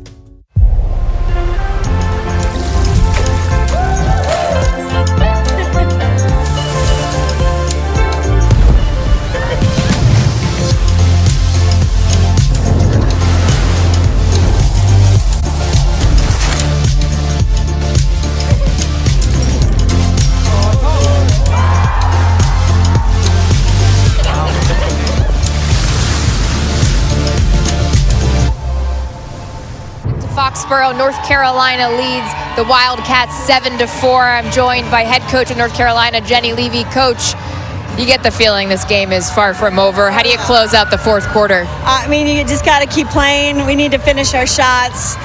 Both defenses are playing really well. Both goalies are playing really well. It's a championship game, and it's far from over, definitely. Thanks, Coach. Thanks, yeah. The Hall of Fame head coach says far from over, and here's why. Northwestern was down 5 goals, 11-6 to start the fourth quarter against Boston College in the semifinals Friday night. The Wildcats roared back to win it 12-11, a 6-0 fourth quarter. Can they replicate it? It was remarkable. They've got to bring that energy and passion. It started with winning possessions, and they were able to string it together. You could feel the shift. They turned on the Jets. This is going to be key. And a big part of that was the draw control, but Nikki Miles is taking the draw now for the Wildcats. It was Sam Smith in the semifinal. We've got a change here in the fourth quarter. Which is huge. You got to make those adjustments. When things aren't working, possession is everything right now in these final 15 minutes. Sophie Stewart, an excellent job winning that draw to herself. One-handed, the control, the wrist strength. So North Carolina begins this final quarter of our national championship in the driver's seat. A 3-goal lead. You can't play conservatively, though, if you're the Tar Heels, Sheehan. You got to keep your foot on the gas, right? Yes, you cannot let go. They watch this. They know what this Northwestern team is capable of doing. So I think it's playing smart, making better passes, shooting more precisely. You hear Jenny Levy talking about it, finishing their shots or going against Delaney Schweitzer, who's very hot. Got to shoot around it. Got a player running off the field. Looks like another broken stick. Second time we've seen this in this game. The shaft is bent. Backup stick being thrown right in. And that doesn't happen a ton, but definitely can happen.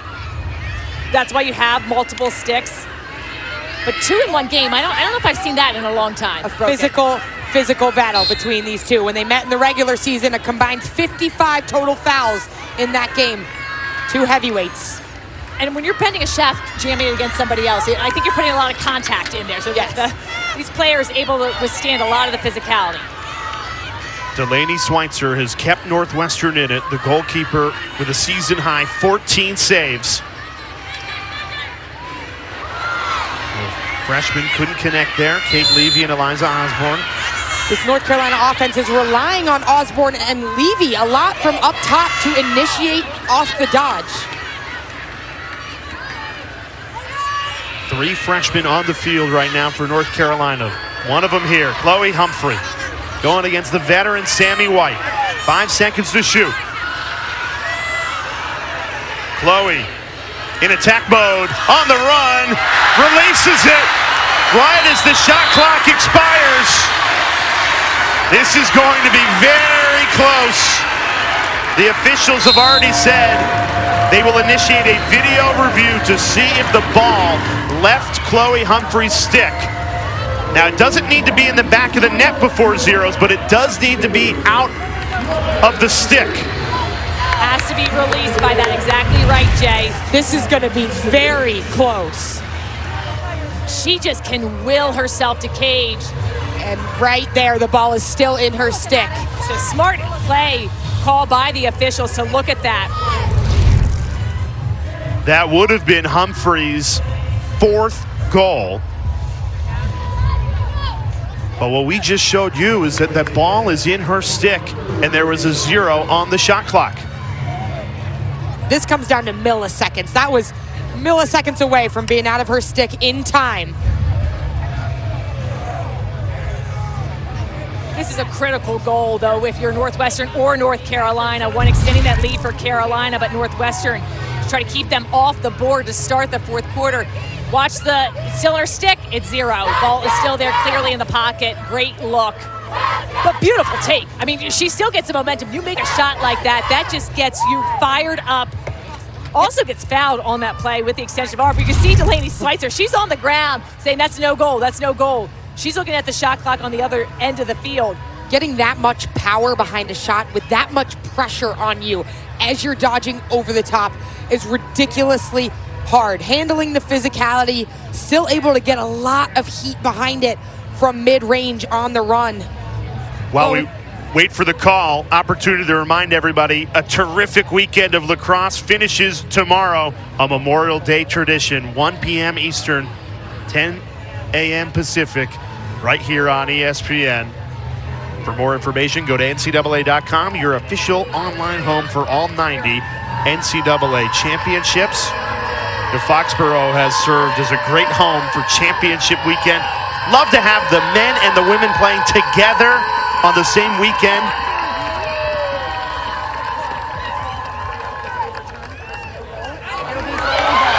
So the call is overturned, no goal. I want to go back to what we just flashed up. We have a record, a national championship attendance record right here at Gillette Stadium. Awesome.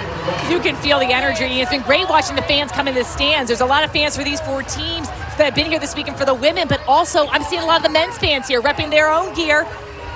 It's been an all-out lacrosse party in Foxborough, Massachusetts. This is the 3rd day out of 4, and it's going to be capped off with what is anticipated to be a great matchup tomorrow between Cornell and Maryland. The environment's been electric. I mean, we came onto campus here and we saw all the tailgating happening yesterday as we were headed to the women's practices. Kids walking down the highway in all their gear. Penn State had a airplane flying with We Are Penn State over the stadium. It was so much fun. You could feel the energy. And today, you can hear the fans just getting behind their teams. It's a great weekend for lacrosse. And the rain has finally stopped also, which has been a magnificent. 1 versus 2 on the men's side tomorrow. Cornell and Maryland. Right now, we're in the 4th quarter of the Women's National Championship. The ACC champs, North Carolina, the Big Ten champs, Northwestern. And Madison Taylor, the nation's leading scorer, has it here, 25 in black, still scoreless. Feeds it inside. Great look! Stuffed on the doorstep. Betty Nelson says no. That was almost a carbon copy of the game-winning goal from the semifinal matchup. Sam Smith is operating on the backside, patiently waiting to expose the gap. And that was a great pass. They've been caught in trouble feeding that into when it's too crowded inside. Sam Smith was wide open, but credit Betty Nelson coming up with that save.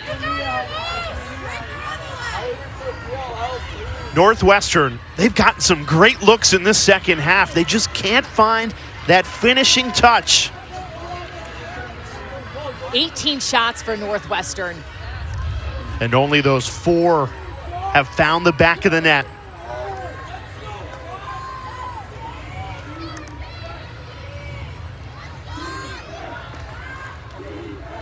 Feels like North Carolina is trying to slow things down a little bit. Here's Chloe Humphrey. Has a step. Schweitzer got a piece of it. Look at all the space that North Carolina is giving Chloe Humphrey to operate. She can go from either wing, top center, behind the cage, off the dodge, but it's the spacing. They go right back to Chloe. She feeds it, Kylie Motai. Schweitzer keeps it out again. Scramble for the rebound. Northwestern has it. A lot of these shots are high. I think Carolina's got to mix up their shot placement. 16 saves, though, for Delaney Schweitzer. By far and away, her best performance of the season. And maybe her career. I mean, we've been watching her for a long time. This has been one of the most inspiring performances I've seen of the goaltender. Nothing has fazed her today. Well, Schweitzer and the defense have done their job. They are keeping North Carolina well under their season average of 17.5 goals. How can they generate some offense? They only have 4 goals. They're going to need to find 3 in the final 10 minutes and change. As they continue to go to Madison Taylor, they've got to stretch the backside. An outlet pass needs to come to Madison Taylor to then connect to the next layer of offense. She can't do it all on her own. Yeah, Charlotte, to your point, Kelly and Monty Hiller saying we can't be surprised. Madison Taylor's been getting the double team for the majority of the game. We have to help her out with the adjacents. And they've got to be running to her, shaking their stick, presenting it so she can get them the ball. The Wildcats have found themselves in another scoring drought. Now 11 minutes without a goal. Can they find one here? Pull one back, trailing by 3 with a national championship on the line. Lacrosee sends it high to Taylor. On the run. Passes out of the double team. Almost everyone on this offense is in the 8-meter. They need to stretch beyond the 12-meter arc to create dodging opportunities. And create lanes. Cut through. You're next to the ball. Cut through. Shot clock ticks under 10. Aditi Foster has to hurry. Shot clock down to 3. And Northwestern turns it over again. The empty possessions piling up in this championship game. Talk about the 1v1 defense of North Carolina. Sam Forrest, Ellie Traggio, Brooklyn Walker-Welch. This is a unit that has evolved in terms of identity. In years past, we've seen North Carolina play more of a conservative man-to-man defense. Heels on the 8-meter, really trusting in their 1v1s, but not pressuring out so much. When we talked to head coach Jenny Levy earlier in the season, she said she's playing to the strengths of the athletes on the defense, so the identity has shifted a little bit under defensive coordinator Kayla Wood. They're leaning more into that high pressure on the perimeter. And it's worked so well for them. They had frustrated offenses throughout this entire season with the really quick double teams, the working as a unit, and putting on the pressure. Great double team and good pass out of that.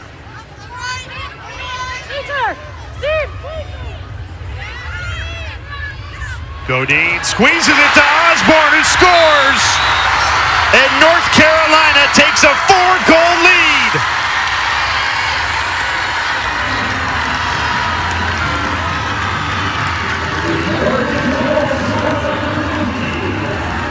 Eliza Osborne is a fearless competitor, just a freshman. The number 6 overall recruit heading into North Carolina. Godin finds her on the back door, and she takes the high IQ shot placement.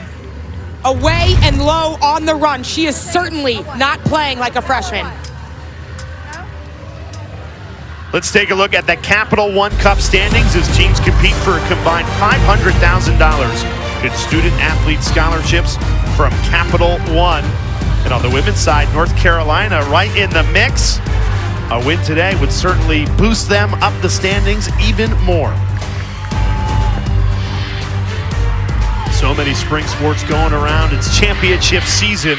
If you're looking for the NCAA softball super regional game between Nebraska and Tennessee, that is starting over on ESPN News.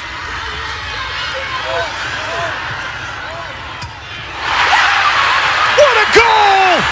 Osborne again! Eliza Osborne, 2 goals in 9 seconds. You can't do it any better than that.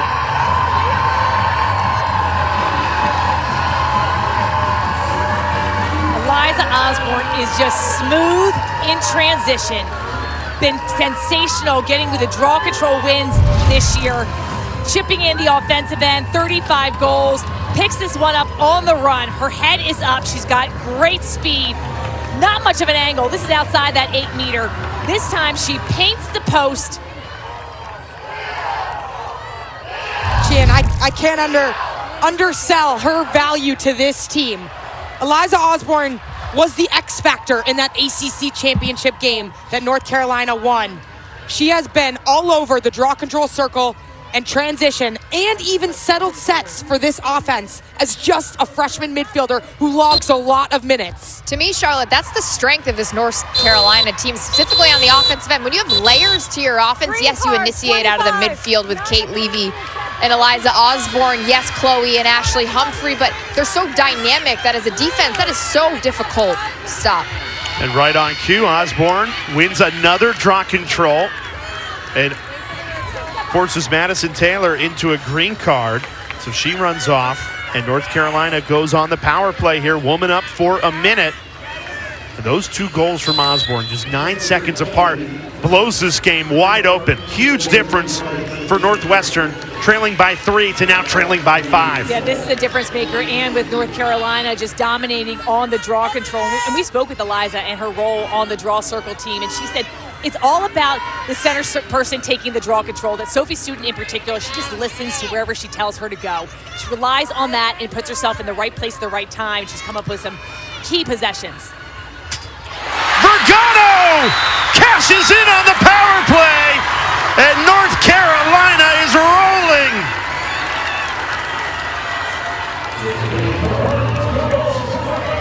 Vergano, the transfer from Virginia Tech, is shining. She's got an outside hammer. This time she dodges on the unsettled recovering D, and she cans it from mid-range.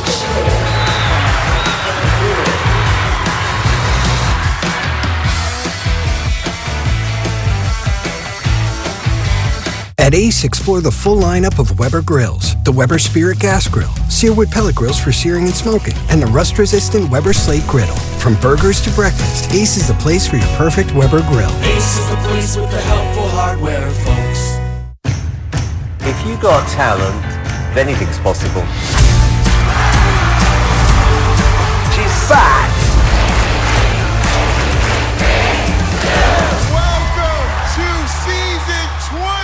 Tonight, in your spacious La Quinta suite, your eyes could use a break. After a long day of seeing, things. But hey, free waffles always make you forget. Tonight, La Quinta. Tomorrow, you shine.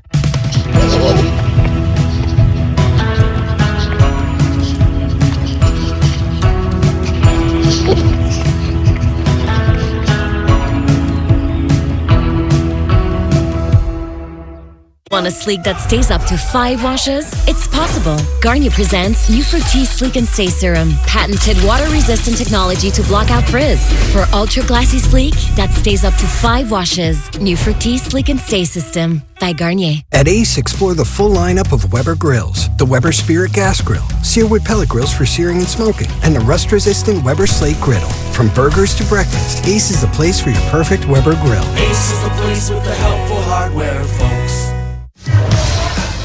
North Carolina, 3 goals in 46 seconds, and the Tar Heels are starting to separate in this fourth quarter.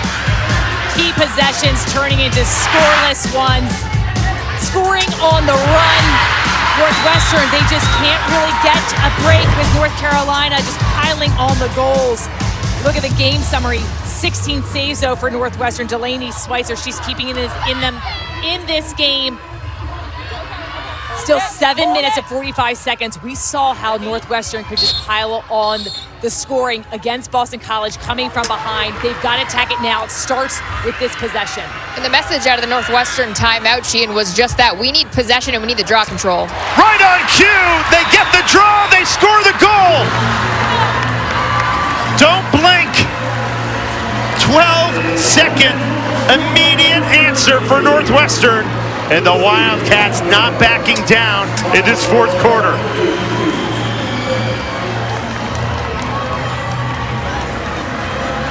Lacrosse is a game of runs, and you can score in the blink of an eye. Madison Taylor handles the triple team, and Lucy Monroe presents herself above goal line extended. And right here, she takes an extra step towards the interior, giving her a better angle. But it all starts with building momentum at the draw. The Wildcats were able to come up with that one and immediately throw a punch. And if you remember, Monroe started the comeback against Boston College in that fourth quarter. Northwestern had been held scoreless the entire third quarter. Within the first 15 seconds, Monroe scored, and it started the 6-goal run for Northwestern. She brought the spark. Now they need to stop. Once again, need to rely on this Northwestern defense to come up with a save or takeaway. It's still a very tall task for Northwestern. This Wildcats team has only scored 5 goals all game. They're going to need to find 5 goals in the final 7 minutes just to tie North Carolina. And the Tar Heels with a 5-goal lead, very comfortable killing this clock. Caroline Godin so good handling the pressure from behind. Look at this isolation play. All the real estate for Chloe Humphrey. Is she going to get, I think it's going to be a block or charge call? It's a block going against Sammy White. And it looked to me like a charge was my first impression. And usually, you can hear Kelly Imani Hiller on the sideline thinking that was a charge. I thought she had her positioning set. It looked like she had her feet set.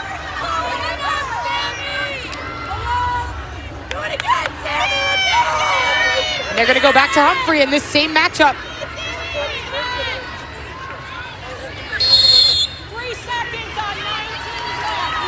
And now they call 3 seconds against Sam Smith. That won't make the Northwestern bench any happier. She was leaving to go be that help defender. You've got to get out of the 8-meter because you cannot remain in there for more than 3 seconds without guarding someone.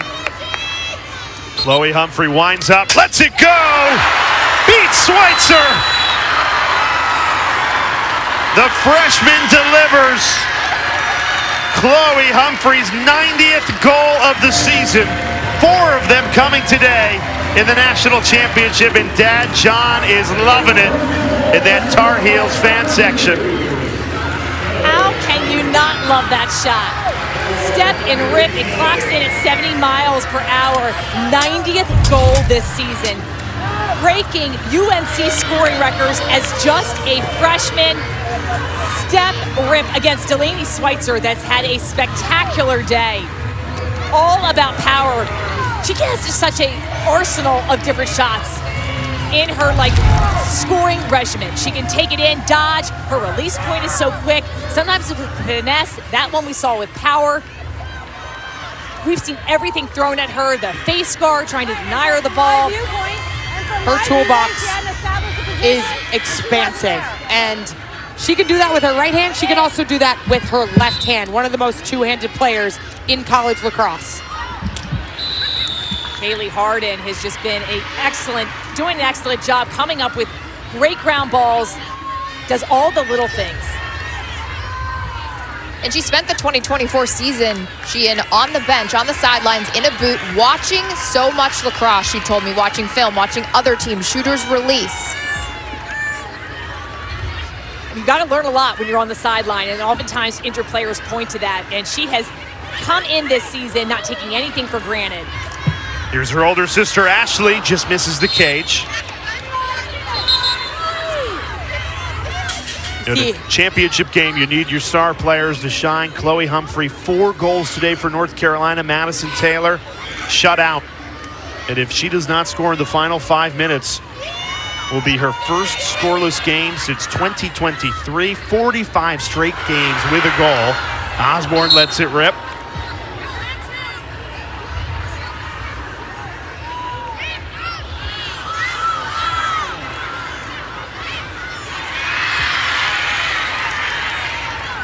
Kate Levy keeps North Carolina on possession. Trying to squeeze it into Chloe again, the foul call. They'll get a hold on the defense. So this will set Humphrey up for an 8-meter. This Northwestern team had such a physical, draining game against Boston College, where it was relatively smooth sailing for North Carolina after that first quarter in their win against Florida. It looks a little bit like there's more legs that UNC has right now. Humphrey through contact. Sammy White comes up with the ground ball for Northwestern. Wildcats running out of time, though, under 4 minutes and 30 seconds to go. And to your point, North Carolina was able to take a lot of their starters out of that game early in the second half. Chloe Humphrey had 7 goals and didn't even play the fourth quarter. Jane Hansen, the defender, stays on offense and scores. It would take a miracle for Northwestern to come back, but it starts with one. It starts with one. It starts with connecting all units on the field. And in the blink of an eye, they go from defense to offense. Sammy White was able to collect the ball on the end line. And these defenders stay on. It's Mary Carroll connecting with Jane Hansen. Carroll holds on to it, draws 2. And I love that Hansen presented herself as a target, Sheehan. Well, and I think she wanted that one. We saw early in the game, she had the cause turnover, she took it to the offensive end, and she opted to pass, and I thought those were smart plays. Now she knows this is her last collegiate game. She needs to be the impact. You can see she wanted that ball, and then she delivers on the shot. Second goal this season for the 6th-year player, second team All-American. And another change for the Wildcats at the draw. Serafina DeMuno comes in.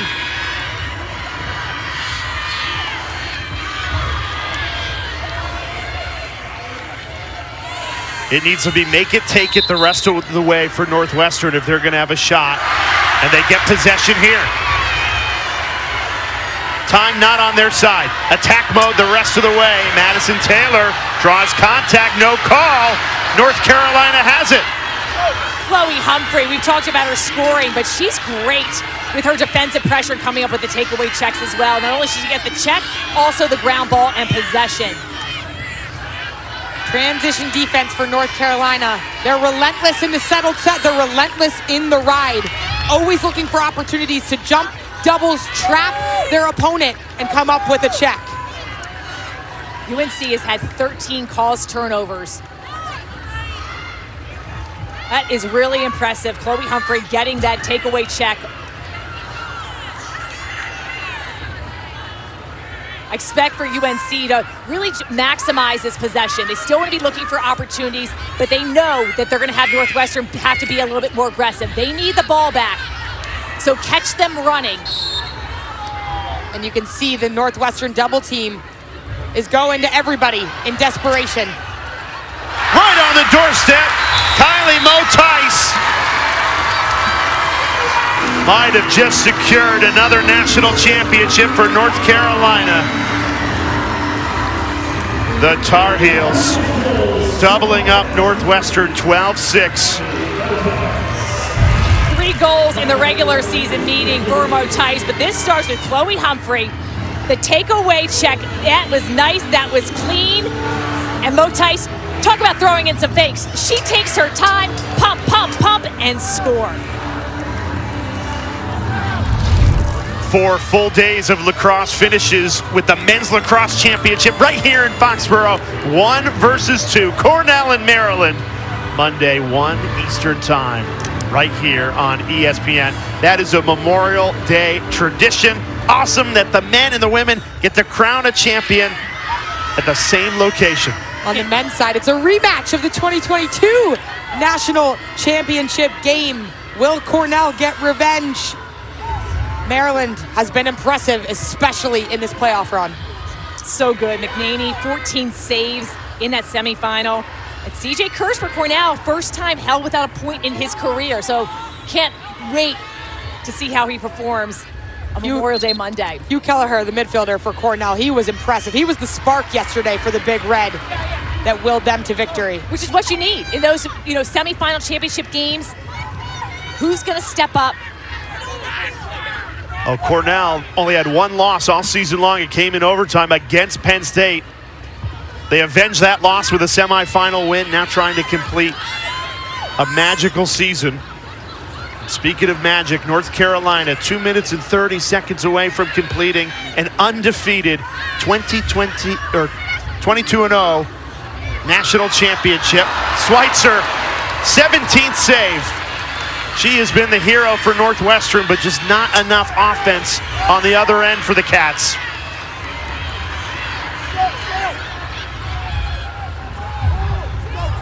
Great transition defense, slowing Northwestern down.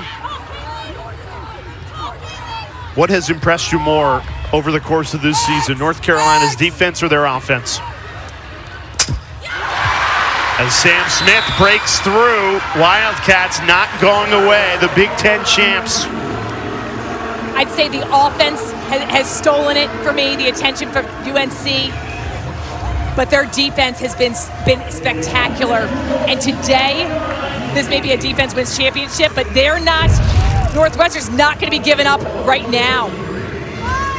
They're fighting to the end. They love this hard fight.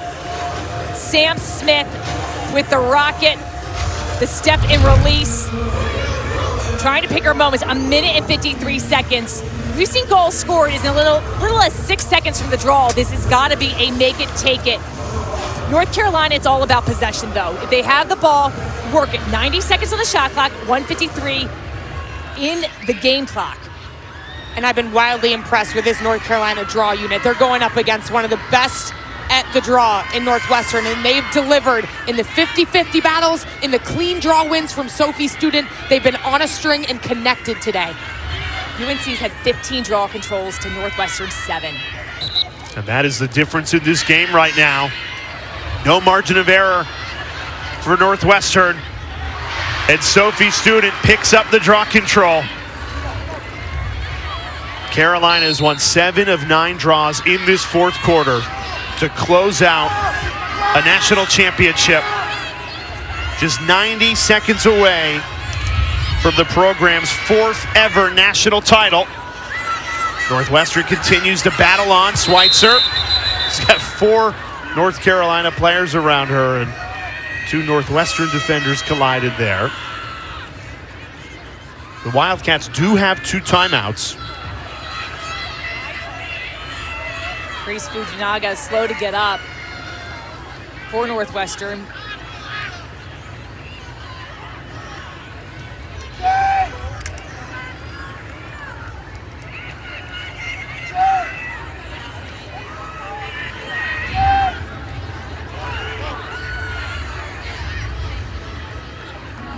Well, it's been a frustrating day for Kelly Amonte Hiller and her assistant coach and husband, Scott Hiller. Dynamic duo over on that Northwestern sideline.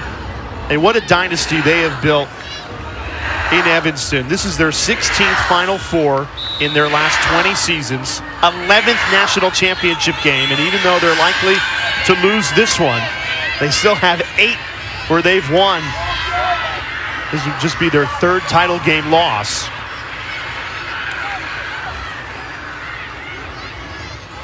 They just never got their offense in rhythm. Madison Taylor, who scored 109 goals this season, scoreless today. Clock stops with 1 minute remaining. Ellie Traggio, who's had such a great season.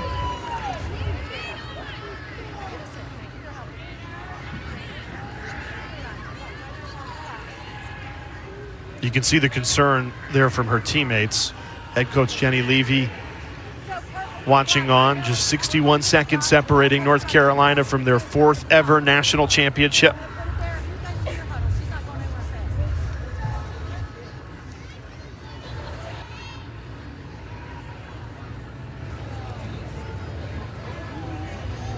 This Tar Heel team has really just come out so strong, even though held offensively lower than their season production of 17 goals per game. It's been a team effort. See Kayla Wood, assistant coach, who's led this defense this year.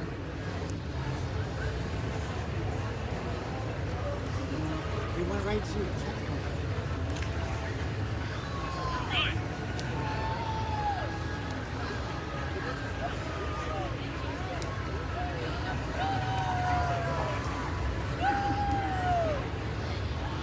Ultimately, this game, it was a matter of possessions, and North Carolina, they excelled in the regular season meeting. Northwestern won that battle of the draw control. Today, that one goes to North Carolina. Good to see her getting up and walking off the field. Ellie Traggio has been a star for this defensive unit. The #1 scoring defense in the nation, oftentimes marking up on opposing teams. Crease attacker, dynamic attackers.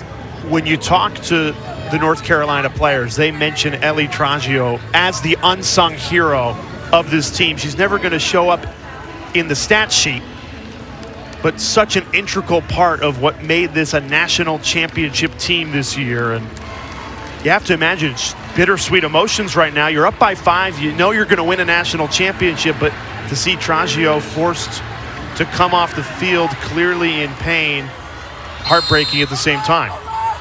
3-year starter for them. Quick restart, and North Carolina scores with a Dee Dee Foster. So Northwestern, that is their 4th goal of this 4th quarter after scoring only 4 in the first 3 quarters combined.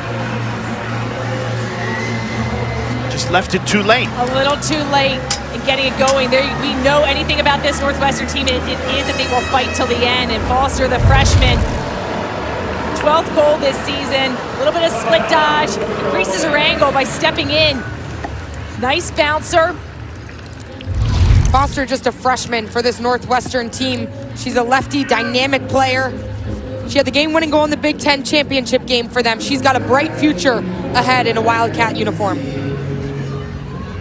Well, we've got a national championship here, and coming up later tonight, Game 3 of the NHL Western Conference Final. ABC and ESPN Plus, Connor McDavid and the Oilers taking on the Stars, 3 Eastern, noon Pacific.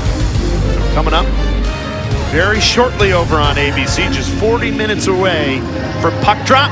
And Charlotte, you're a Dallas native. I know you've been rooting on the Stars. I'll be wearing my green. Go Stars. And we'll get you to the NCAA Softball Super Regionals. Nebraska and Tennessee, Game 3. Beth Mowens, Michelle Smith, and Jessica Mendoza have that coverage right after we're done here in Foxborough. And one last reminder, Memorial Day Monday means a men's champion will be crowned in the sport of lacrosse. Maryland and Cornell, that is 1 Eastern from here at Gillette Stadium tomorrow. Now, what a special season it has been for the sport of women's lacrosse. So much talent, feels like every single year the star power raises up a notch. We've seen that with all the records we've seen broken. Ashley Humphrey, part of that, with the most assists in the history of the sport. And now North Carolina, 54 seconds away from a national championship.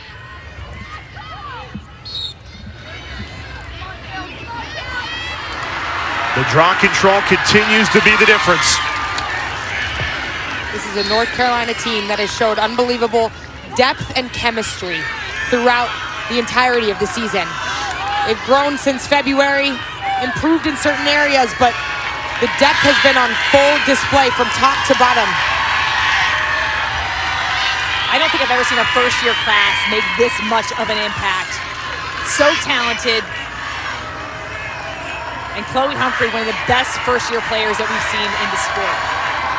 Well, this could be the start of a special run like Northwestern did when they won 5 in a row from 2005 to 2009.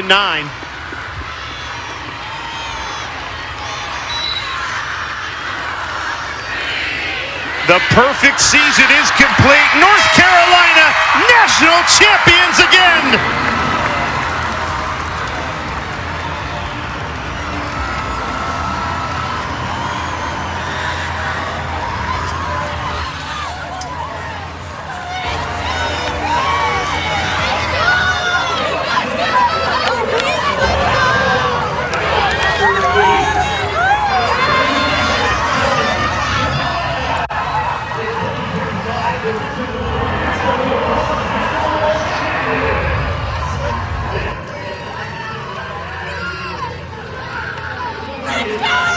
A special season which ends with that trophy in the hands of the Tar Heels. 22-0 national champions for the 4th time in program history. It is so hard to go undefeated, and this team had some belief.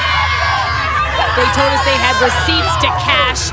They knew everyone that beat them last year. They wanted to take them down. They did just that.